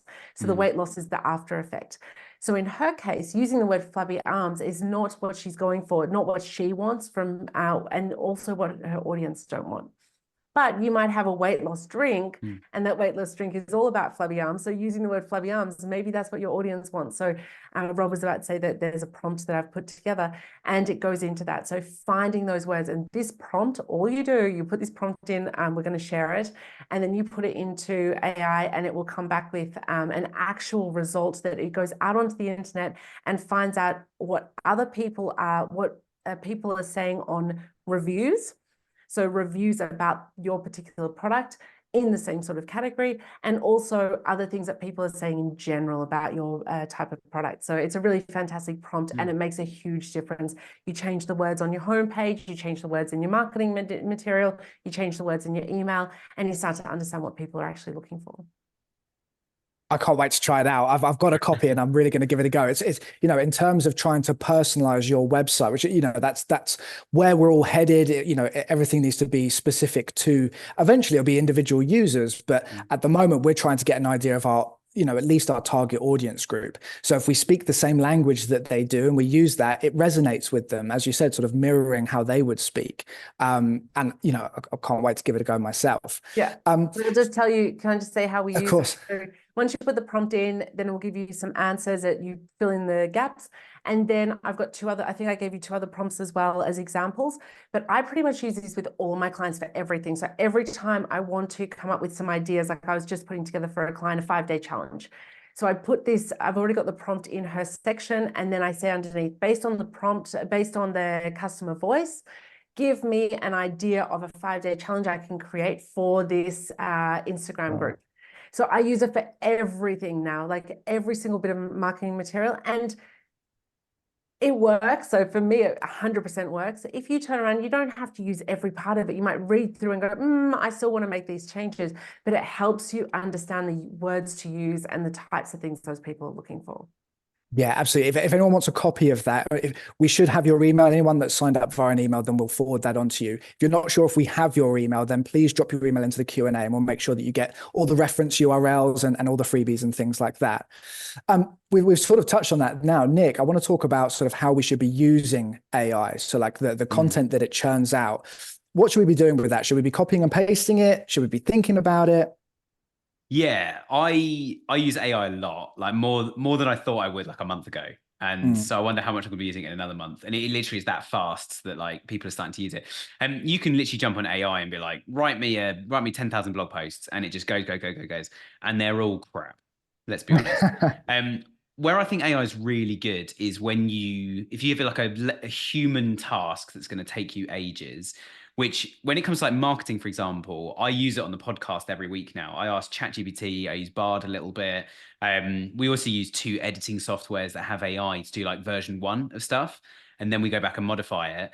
What we use it for so much, where I kind of come into this, is I try to make the titles for stuff as clickbaity as possible, and being completely transparent. And someone just asked a question about webinars, online courses, that kind of thing. I used it for the title of this session, which you're all here. So something's worked.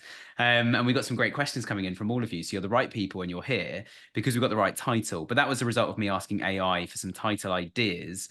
What I didn't do, a little bit like Caroline's prompts, is I didn't just put in, give me some title ideas. I said, tell me what webinar titles in e-commerce were the most popular last year. So what most webinars were using. And then going back to USP, I was like, I don't want to use these, but it's useful to know what everybody's talking about. And I looked at them all and I was like, they're all rubbish. This is fantastic. I don't need to work hard at all to have a better one, but I still need one that's good enough to convince people who don't come on webinars to come on a webinar, right? So I then asked it, okay, what were the top 10 e-commerce webinars in terms of attendance, sign up, or just global reach that were spoken about loads all over the web? And then using our SEO tools, I did a bit of kind of work backwards and go, right, now let's find every link, every mention to these different webinars, these 10 webinars that happened across the web. But the chat bot gave me the initial thing to go and find them, and also gave me the list list of where it's found them listed on other sites. And you know, ChatGPT is really fast. I had to wait about 3 or 4 minutes for it to come back with something, which seems like really slow, but I'm like, it's just crawled the whole of Microsoft and Google databases looking for mentions of these 10 webinars it's told me about. So I use it almost as an ideas bank. I use it to reword things, and I'm like, humans would never call it that, and that's obvious, but there is some good stuff in there. We use it for the descriptions in all our events. Now, where it leads into e-commerce is exactly that process, but for a product title or a collection title, or most of it a blog post.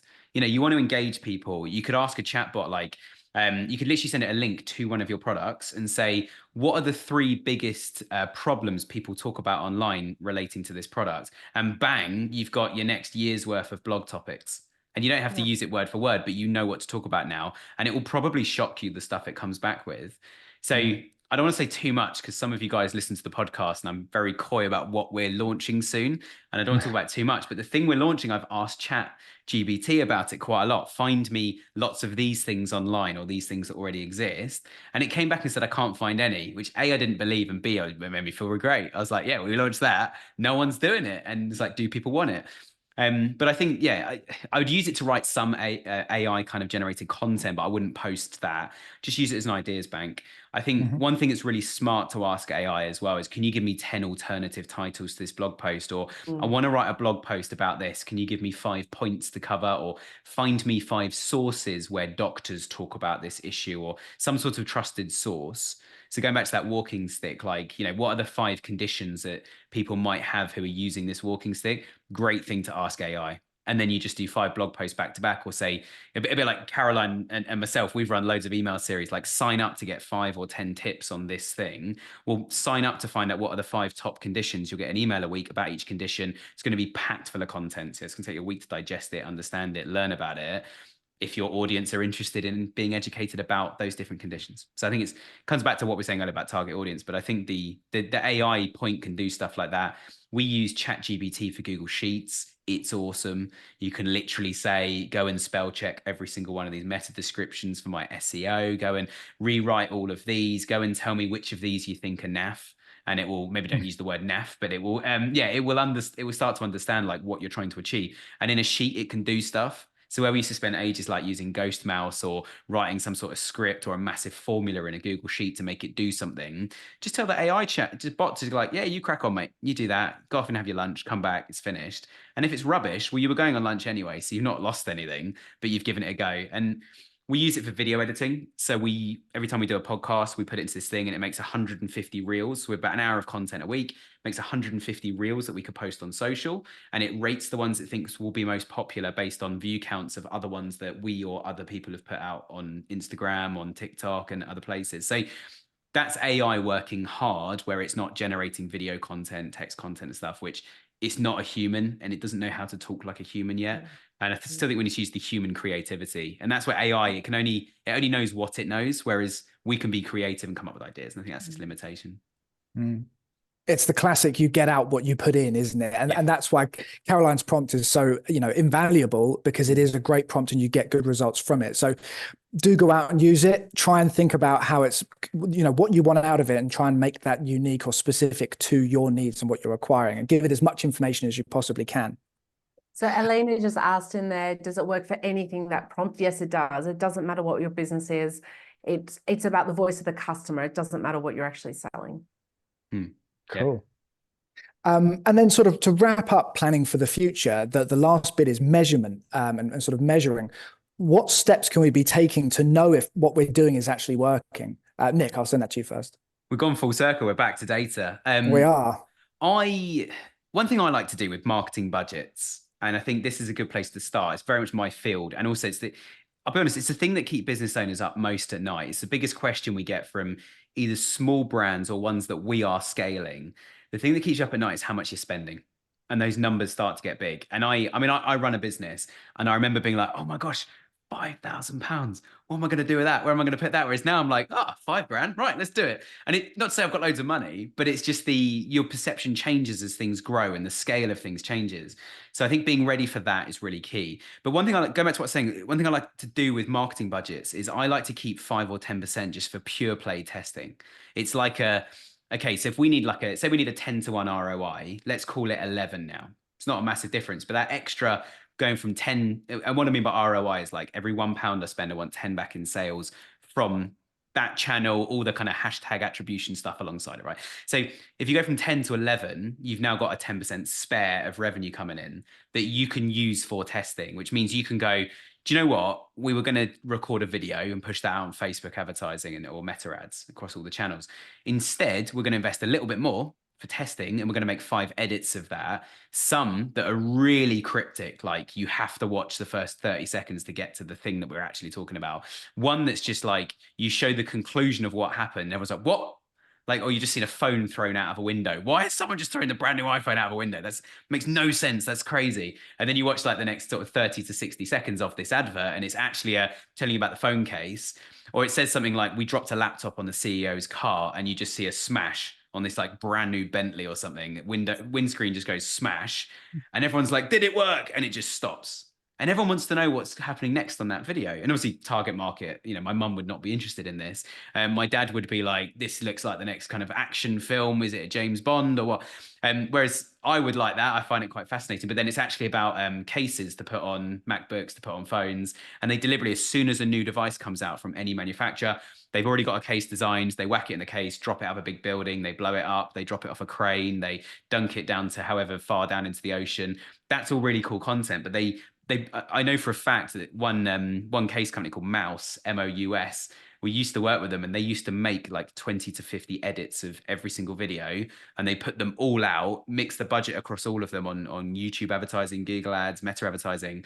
And they very quickly, like within 3 or 4 days, because they put enough budget behind it, because they can now, they very quickly work out like, these are the 3 that we need to run with, and we'll get rid of all the other ones. So within the first like 0.5% of the audience actually going to see the thing over time, they know very quickly which one's going to work. Appreciate smaller brands can't do that. And in terms of measuring it, I like to, certainly in meta ads or in Google ads, I like to have one test at one time.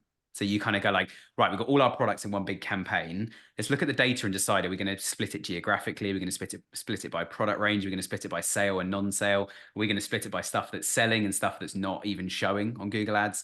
Let's split it that way. That's a really smart way to do stuff. And as you get bigger, then you kind of got 2 campaigns, and you go, all right, this one's not doing as well as this one now. So how do we split that one out? This one's doing really well. Can we split it and make the good stuff even better and put more budget behind that? And you kind of got all this, it starts to get very tactical and very strategic over time. But yeah, even for a small brand, I'd recommend some big kind of like 50-50 A/B tests. The faster you learn stuff, the faster you're going to move. And so some of that data, as we said, like near the start of this, is some of that data is talking to customers. It's not just in those advertising platforms. I use the catchphrase all the time, which I'm going to try and crown my catchphrase at some point, that marketing's been lost from digital marketing.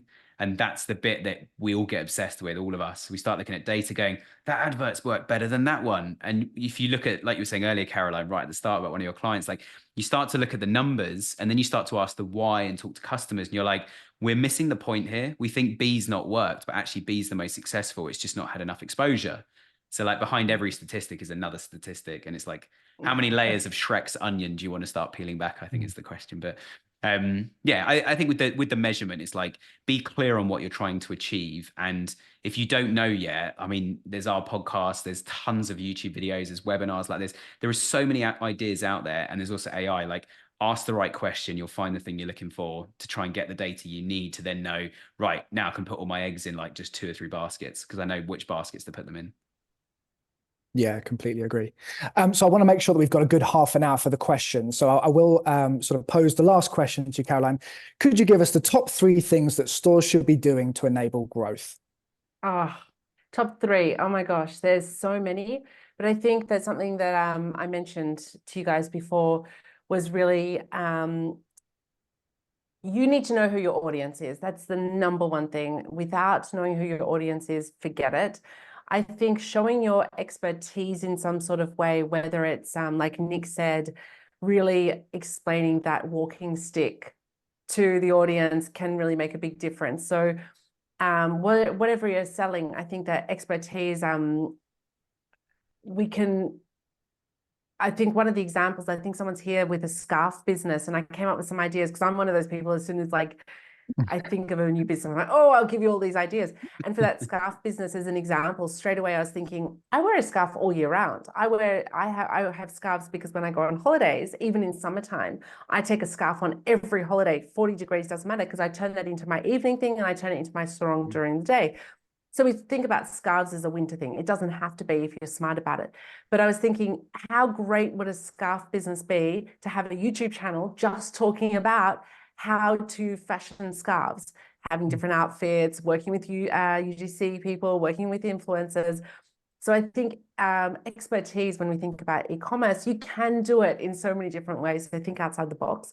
So so understanding your audience, being the expert, understanding not just the audience, but also what the pain or the pleasure is. What is it that they're trying to achieve, and really going hard on that, and forget everything else, because you can talk about 300 different things that your item does, but really concentrate on what's the unique part about your business, and what are you actually solving? Are you solving a pain, or are you giving people pleasure?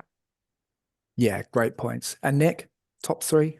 Yeah, I just want to touch on one thing you said, Caroline. It's just sparked like 1,000 ideas in my head. And I'm going to use this water bottle that I'm drinking out of as an example. The 300 things you said about like the item, just to give everyone like a clear idea, is you could sell this based on the color. Problem is, other people sell the same color. You base the fact it holds water. I mean, how many vessels hold water these days? The fact it's got a screw top that goes on, it's really nice and tight. It's vacuum packed. You can take it on a plane. You can fill it up with ease. The reason I bought this was none of that. The reason I bought this is because I was literally in the supermarket in the queue, and I looked around and I was like, they're only £2 and it's vacuum, whatever. And it was 12. I might as well I'm always going to need another water bottle at some point. So I just bought it. So it was convenience, it was price, and it was that I was already captive. I was queuing in the supermarket with my trolley. So I think it's just really important to think about like, where are people buying stuff? When are they buying it? So like when you look at what device they're using, and this does come back to the data, what device they're using, whereabouts geographically they are, the stuff they added to cart before they purchased. All of this is super useful. And I think the hardest thing for certainly smaller brands looking at today's topic, like 0 to 1 million, the thing you just don't know until you talk to them. You've got to email them. I'm just going to hammer that one final time.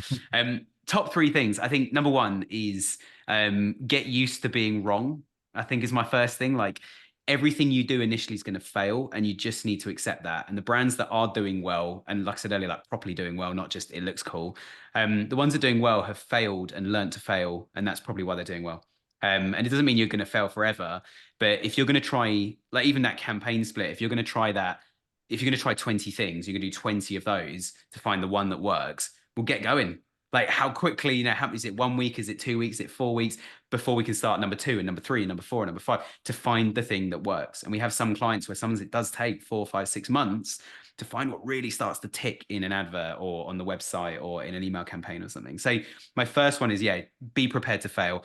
My second one is, and this is kind of on a similar thread, it comes back to the product. Your products will probably suck on day one. So like, be prepared for that, because on day one, what you don't have is customer feedback. You don't have reviews. You haven't developed it. It's version 1. So just be totally open to going, do you know what? I think our products might be rubbish, but I'm going to reserve judgment. People that have seen it and not bought it can decide. People that have seen it, bought it, returned it, they can decide. People that have seen it, bought it, and are now using it, they can decide. And that's where you're looking for those common denominators between different groups.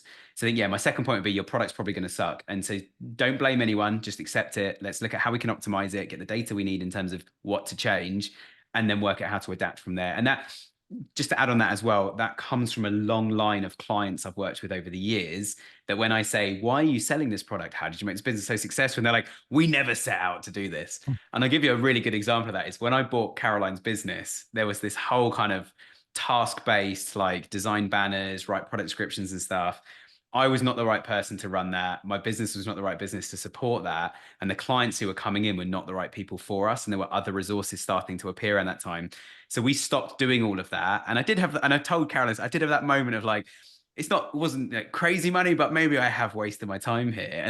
And that same day I had that thought, Caroline messaged me and said, we haven't recorded a podcast yet. Let's do a podcast. Instantly hooked. It's the only thing from that business that's surviving in its entirety as it was.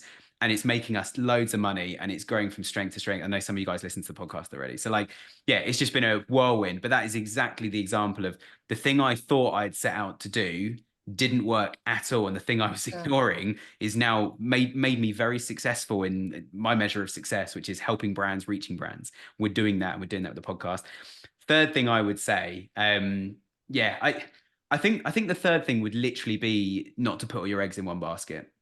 I think it's such a dangerous thing I see brands do. Like we get some brands coming to us when things have gone wrong. So like their SEO's plummeted, whole business is going wrong. Google Ads is not working, or they had someone internally managing their Google Ads for them. They've left. Google Ads now sucks, making a loss.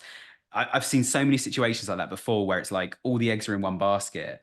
And some of our clients that we have now, quite a few clients we work with over the years, we find ourselves talking about not SEO PPC stuff because no one's picking those other channels up.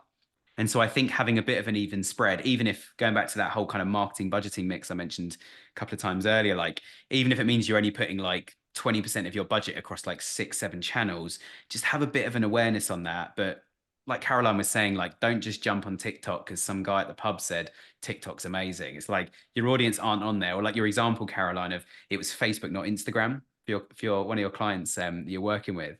I think so, like maybe on Instagram, you just spend like 0.5% of your budget, or you just post on it and nothing else. So if anyone sees it, looks really slick, looks professional, or you just decide actually we're not going to go on there at all because we don't want to have a small following and no likes, because that's bad for business.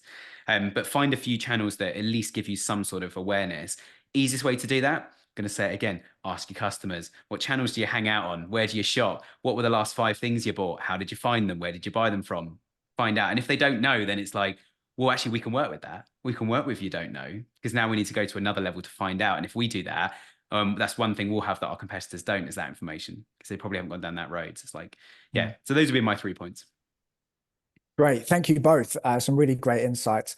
So I think what we'll do is we'll move on to the live questions first. Thank you, everyone that's been firing off questions. We've also got a list of some of the questions that you posed to us prior to the webinar. So we'll try and get through as many of those as we possibly can. We've still got a bit of time. Now, this first one, this is sort of related to what we're just talking about, but I think this is more related to perhaps the start of a store that we don't have many customers yet. So this question has come from an anonymous attendee. My question is, what are the steps that we could make to spark more customers to shop in our store at Shopify? So from that, I'm assuming they're looking for that sort of a bit of a bang to get things going. Any ideas? Do you want to go first?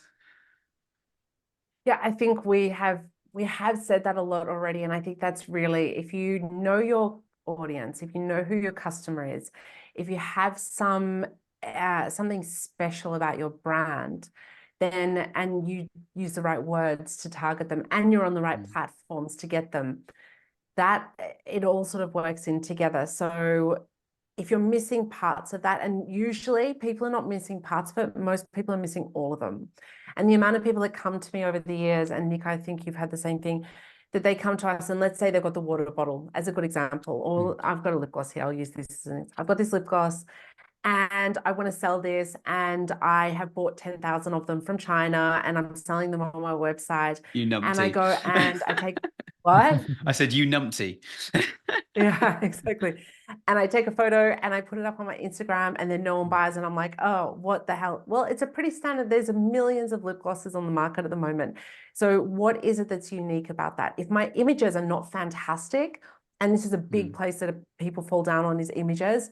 If you don't have great images, then that's the first thing. Like, people buy with their eyes, first of all. So that's the first thing. If you've got terrible images, then that's already, you're down there. And then once you've got great images, okay, what are the words I'm using? Nick was just talking about a person who, and I actually want to get her on my other podcast, so I'm going to talk to you about that. But having products that's just for over 50-year-olds, like selling this, Janice. like rather than saying it's for Janice. Everyone, sell it to a certain audience. Who is that audience? Trying to sell to all women, you're not going to be able to sell to them, because you've got the 20-year-old girls on TikTok who are not going to be buying it because they're buying something on TikTok. Also, then, how are you using UGC? How are you using influencers? Influencers can really, micro influencers, if you don't have a lot of money, a huge benefit to your business. The fact that they're not making any money, and like you said, shops that are not making money is one thing. Influencers that are not making any money is another thing. That they have these like price lists. Oh, I don't get out of bed for less than $10,000. And then you find out that you can actually just give them a free lipstick and they'll work for you. So, so assuming that you can't work with them, also, like, don't get scared off. Like, contact them. Hey, I'd love to work with you. Can we work something out? There's different ways. Like I go into a lot of details with this with people, but like, how do you bring that spark? The spark is actually all of those little things that make you stand out, and you understand the person that you're trying to target. You need to understand them, and they need to understand what you're actually doing. And Nick, would you suggest choosing a channel and focusing on that, or would you spread yourself across a handful of channels? I think let me add a bit more context to a couple of things Caroline said and a couple of the points, because I think Caroline's in absolutely the right train of thought here. I appreciate the question, Rob. I don't know if it's like whether you choose one channel or lots of channels. I think you choose one channel when you've got a bit of traction now and you're like, okay, that's what I'm going to invest in, but only to this point. Then like I said, you can't be reliant on one channel. Like Facebook had an outage last week. All the Advantage Plus campaigns just gone. Everything was off. So if you're only reliant on that, you're stuffed. Like you're completely done for. Same if you wake up one morning and Google suspended all your campaigns. It happens. And it happens for silly reasons. It happens for good reasons. So you can't be reliant on one. But I think certainly when you're trying to start, so looking at the question, so you spark customers to come to your store. I'm assuming it's like first set of customers, and it's a spark is like the first bit. So I'm going to assume you've not got many or they're just trickling in. I would probably at that stage go for more of a mass approach. But what I would do is actually look at the organic approach. And I don't mean like organic search and SEO. Go as organic as you can. And a bit like Caroline was saying is, how can you tap into someone or people that are going to want to promote your products? The influencer ones are classic. Like, just send them some free products. If you've got 10,000 of them, you could literally go, do you know what? I'm going to send 1,000 of them out to 1,000 influencers. I don't care if only 20 of them mention it. That's better than I've got today. And if I don't start selling the other 900 of these things, I'm stuffed anyway. If I do start selling them, the lip gloss is going to run out. I can order more and I can get it quickly and then sell that. And you've suddenly got a business. I think there's other places, like you can do the same sort of thing with bloggers. You can try and find someone who wants to endorse your product because they just like it. Now, that could be a charity, a trade organization. If you've got, God forbid, you've not just gone on Alibaba and ordered a load of products. I did. I ran a business for 3 years off the back of that. It was a drunken purchase on the train home from London one night. I spent £5,000 on sunglasses, and the rest is history. And my wife said, "I'm glad we're not married yet," was her words at the time. So yeah, we've all done it. Hopefully you've got some sort of mission. Look wider than just, okay, we're ordering tea from farmers who farm tea leaves in a nice economic, good way.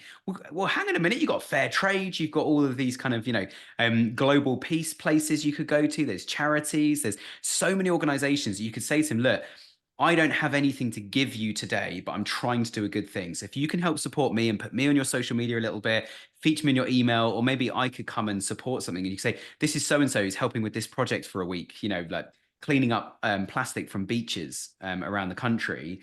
Then suddenly you're in exactly the right place. They're going to promote you and it's not cost you anything. So the other word for organic is free. It's not going to cost you anything, but you would make some sort of agreement and say, okay, so if this works, once I've got $1 million worth of sales a year, which I think I can get to pretty quickly with your help and loads of others. Once I get there, I'm going to give you, $10,000 a year in donations, and we'll agree that. And maybe it's just verbally, but I'm going to commit to that. And of course, they're going to want to help you because they need those donations to keep supporting the good work they're doing. So you can create, I think, some of these good partnerships. For example, some of the guys that have turned up, and I've noticed a couple of your names because I've been tracking this link.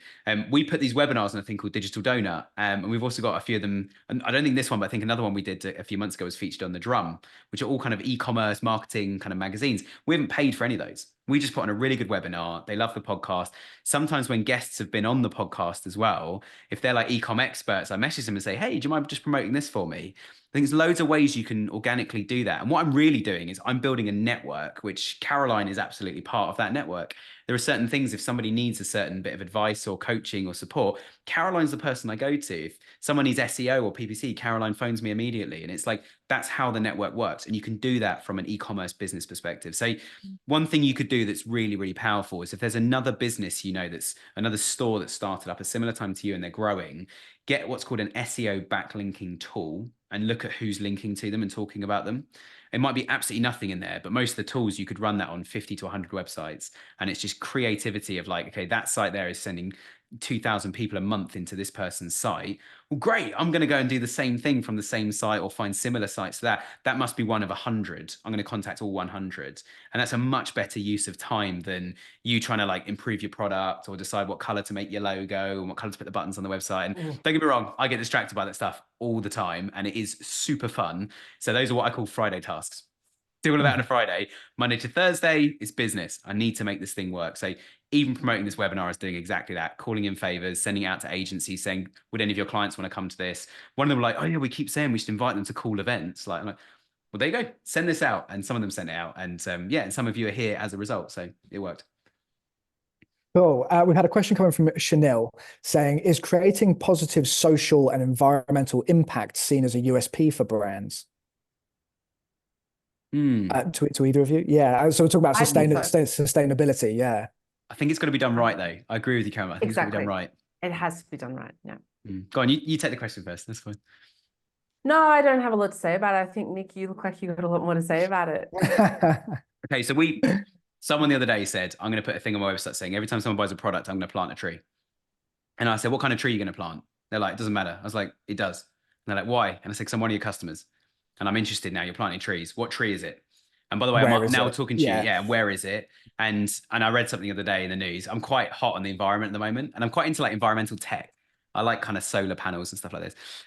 So I was reading up like trees. Most of the trees we're planting around the world at the moment, because it's big like global, like to plant loads of trees, 20 years before it starts soaking up any carbon.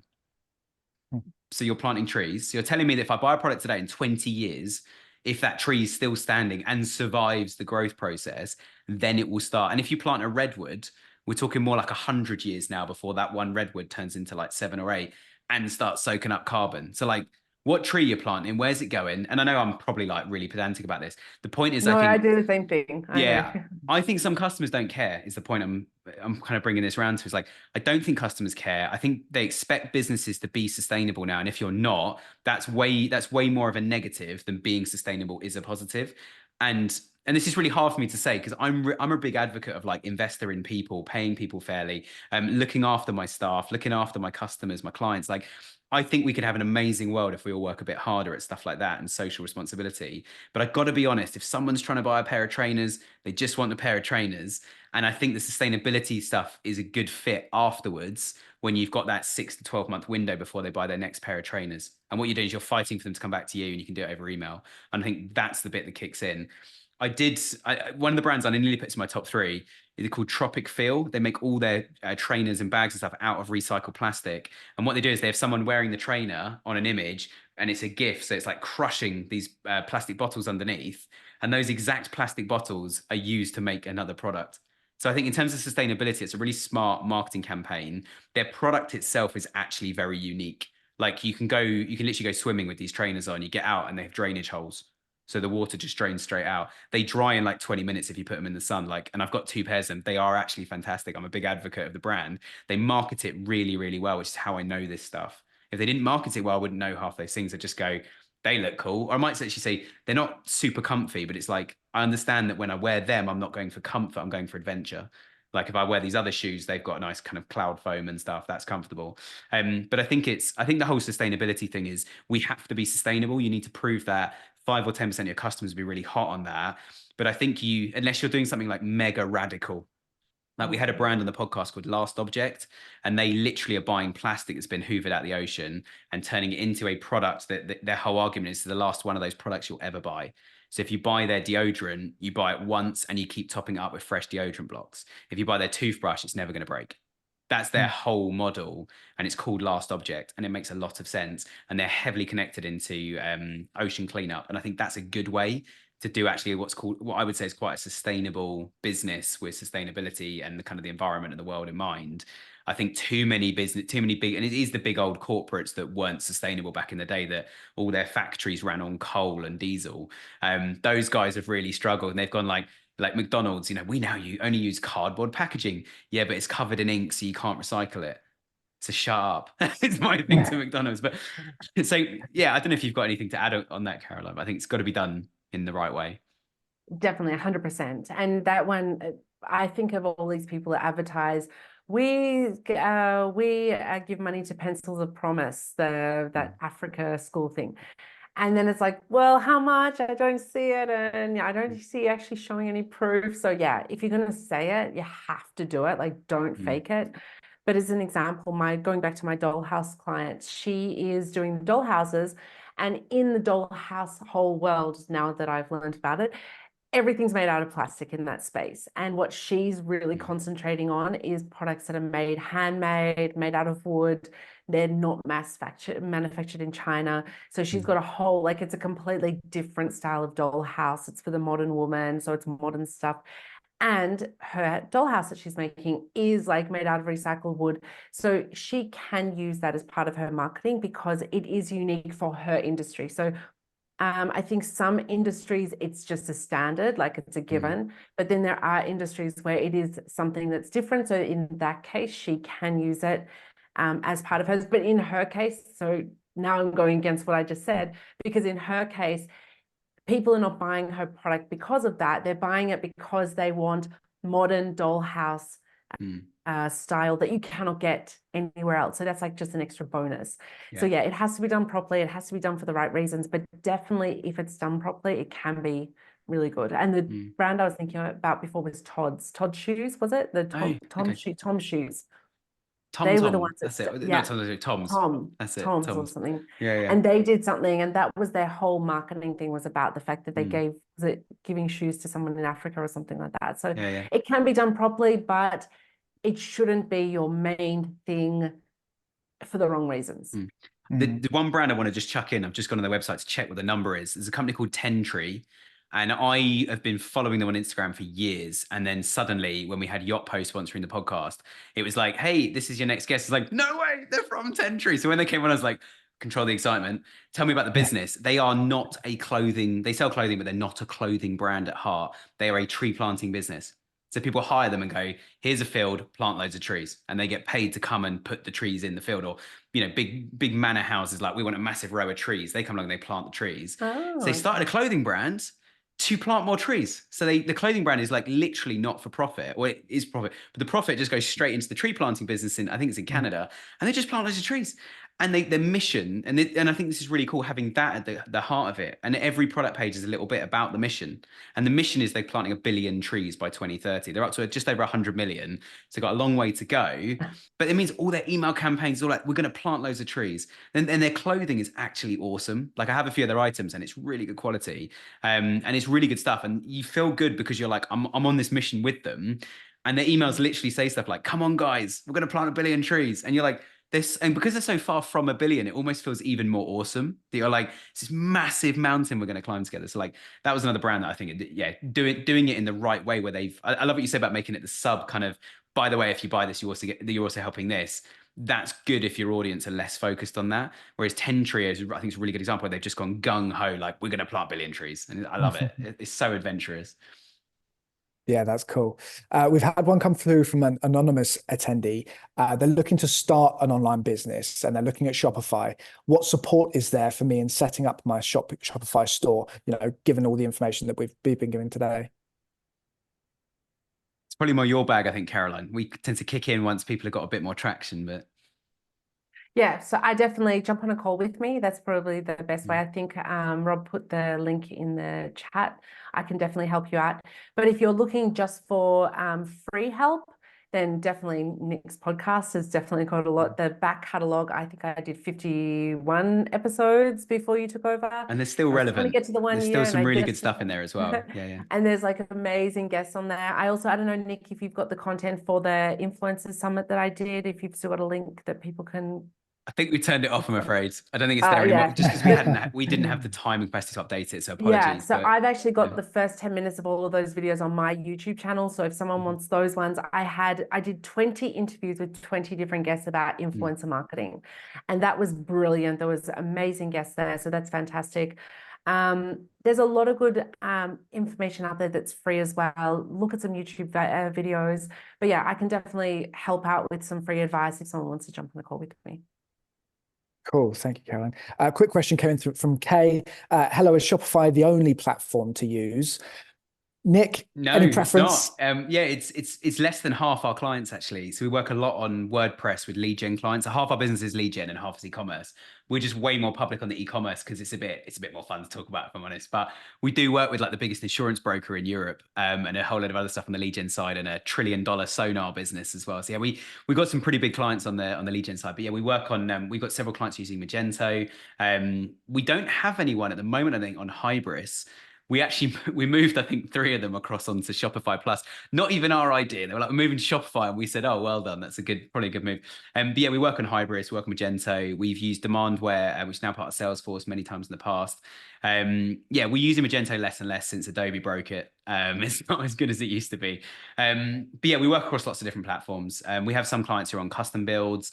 We have an amazing place in the UK called The Newt, and they are owned by a South African billionaire who's got tons of vineyards in South Africa and stuff, but they're on a completely custom platform. So yeah, we work across loads and loads of different things, but yeah. And that was just a quick follow-up from the last anonymous attendee. Yes, absolutely. You can get in touch with Caroline via that link that was posted in the chat. Thank you. So I'll just add something to that as well. Yeah. I guess the thing is that I always say I'm the same. So I work across different platforms. Shopify has amazing benefits, and so does WooCommerce. So those are my two favorite. There's other ones out there, but those are my two favorite. And I think that while WooCommerce, I really love WooCommerce for so many reasons. If you're starting out and you have you're starting from nothing, Shopify is actually really good for really starting out and testing, because you're only paying that $20 a month. You can really do testing on like a free theme. If you want to buy a theme, they're like $120 for a theme, and you can do your basics there and start it out. Because what I find is that a lot of people starting out, and Nick, I don't know how many people, because I know we were doing slightly different things with our actual clients, but I had a lot of clients that were starting out and they were like, yes, I'm going to do e-commerce. And they started out and they like throw all of their passion into it. And then after like 2 months, they give up. And a lot of people do give up really quickly. Some of it's based on that they get worn out because they're told so many lies. Other people give up because they actually expected to just click their fingers and have all this money coming in with no work. But if you're going to start out, Shopify is great for that reason, because you can start off for nothing. For a very low amount. But then with Shopify, there's a lot of apps that you can buy that actually add up really, really quickly. And when you're starting to get into it, there are apps that you should be using to really help you. A lot of stuff that Nick said today about the testing, understanding what's, different things. We talk about doing a split testing of landing pages. So then once you start getting all those, it's $99 for one of the apps for landing page builders. Another one, when you're doing A/B split testing, is another $99. So they all add up. WooCommerce, you can find a lot more things for free, but then you have to actually build out the first part of it, which you can't do as easily with WooCommerce. You need to understand website building a little bit more. So yeah, there's good sides for both, and I think that that's a good thing about Nick, and that's really why I love working with you so much, Nick, is because you're like me in that we tell our clients the best thing that's best for them. We're not just trying to sell that one thing. So yeah, there's benefits for both of them, and you really need to know what you need. Thanks, Caroline. Another question's coming specifically for you, Caroline. Listen to your Pinterest podcast episode from a while back recently. Are you still as positive on Pinterest being a way to drive organic traffic? Yes. And for men, it's actually grown a lot. Like the actual male audience has grown a lot. The other thing that I love about it, we were talking about different times of the year. So seasonality, getting on there with seasonality is such a brilliant place. So one thing that I do with all of my clients is that we always create, especially if they're going after a female market, or also male products that women might buy for their man for birthday presents, is a brilliant place on Pinterest. So creating like top 10 items for for a husband's birthday present, or top 10 or presents wedding for stuff. a teenage boy. Wedding stuff and home decor. Or just wedding, goes off. and so all of that. That's amazing. But then what you do is you create this pin, and on the pin, you would put on there the say you're selling you have that client, Nick, I think you're mentioning, he's got some sort of for the truck suspension thing. Oh yes, the shocks. Shocks. So he's on in a couple of months. We're interviewing So him in 2 months on one of these. So yeah. So for him, for example, you would do like top 10 presents for my husband, and you might have this like truck thing or a car thing, and then you put other people's products there as well. You don't just put your own ones, or you might have 50 things in your store, so you could put them all. And then the thing is, you start putting that up months and months, or like Nick said, a year, it's already up there. And then the good thing about Pinterest, it just grows and grows and grows. Women buying a present for their husband, or like Valentine's present, they're not buying a Valentine's present 1 month before. They're on Pinterest already. And if that comes across their feed in December, then it gives them an idea for when it comes to Valentine's Day. So yeah, Pinterest is amazing. I think it's one of the best for e-commerce, for sure. I don't use it much, but I agree. It's the traffic that comes in is unreal. Like how are they doing this is always my question, but yeah, it's good. I think we're probably gonna have to wrap it up there. Apologies that we didn't get a chance to go through the questions that were sort of sent through in advance. Obviously, if you do want to speak to us, you do have the links for the free audit from us at Spec, and you have the free consultation from Caroline as well. But I'd just like to say thank you so much to Caroline. It's been a pleasure to have you on the webinar. We really enjoyed having you here, and your insight has been great. So thank you. Thank you for having me. You're very welcome. And thank you to everybody else for joining as well. It's been a really great webinar today. We will be posting this up on YouTube over the next couple of weeks. But if you do have any questions or you want a refresher, please do drop us an email. We're happy to send you out any sort of snippets from today's webinar or anything like that. You saw the link to Eventbrite. So if you do want to come to a future webinar, please do. We'd be happy to see you. And obviously this grows, this develops. Everything is constantly moving, and we're constantly trying to find new things that we can deliver to you to help you along the way. Thank you again, Nick, as well. Always a pleasure to have you on your own webinar, but obviously great insight as always. So thank you, everybody. Enjoy the rest of your day, and we shall hopefully see you soon.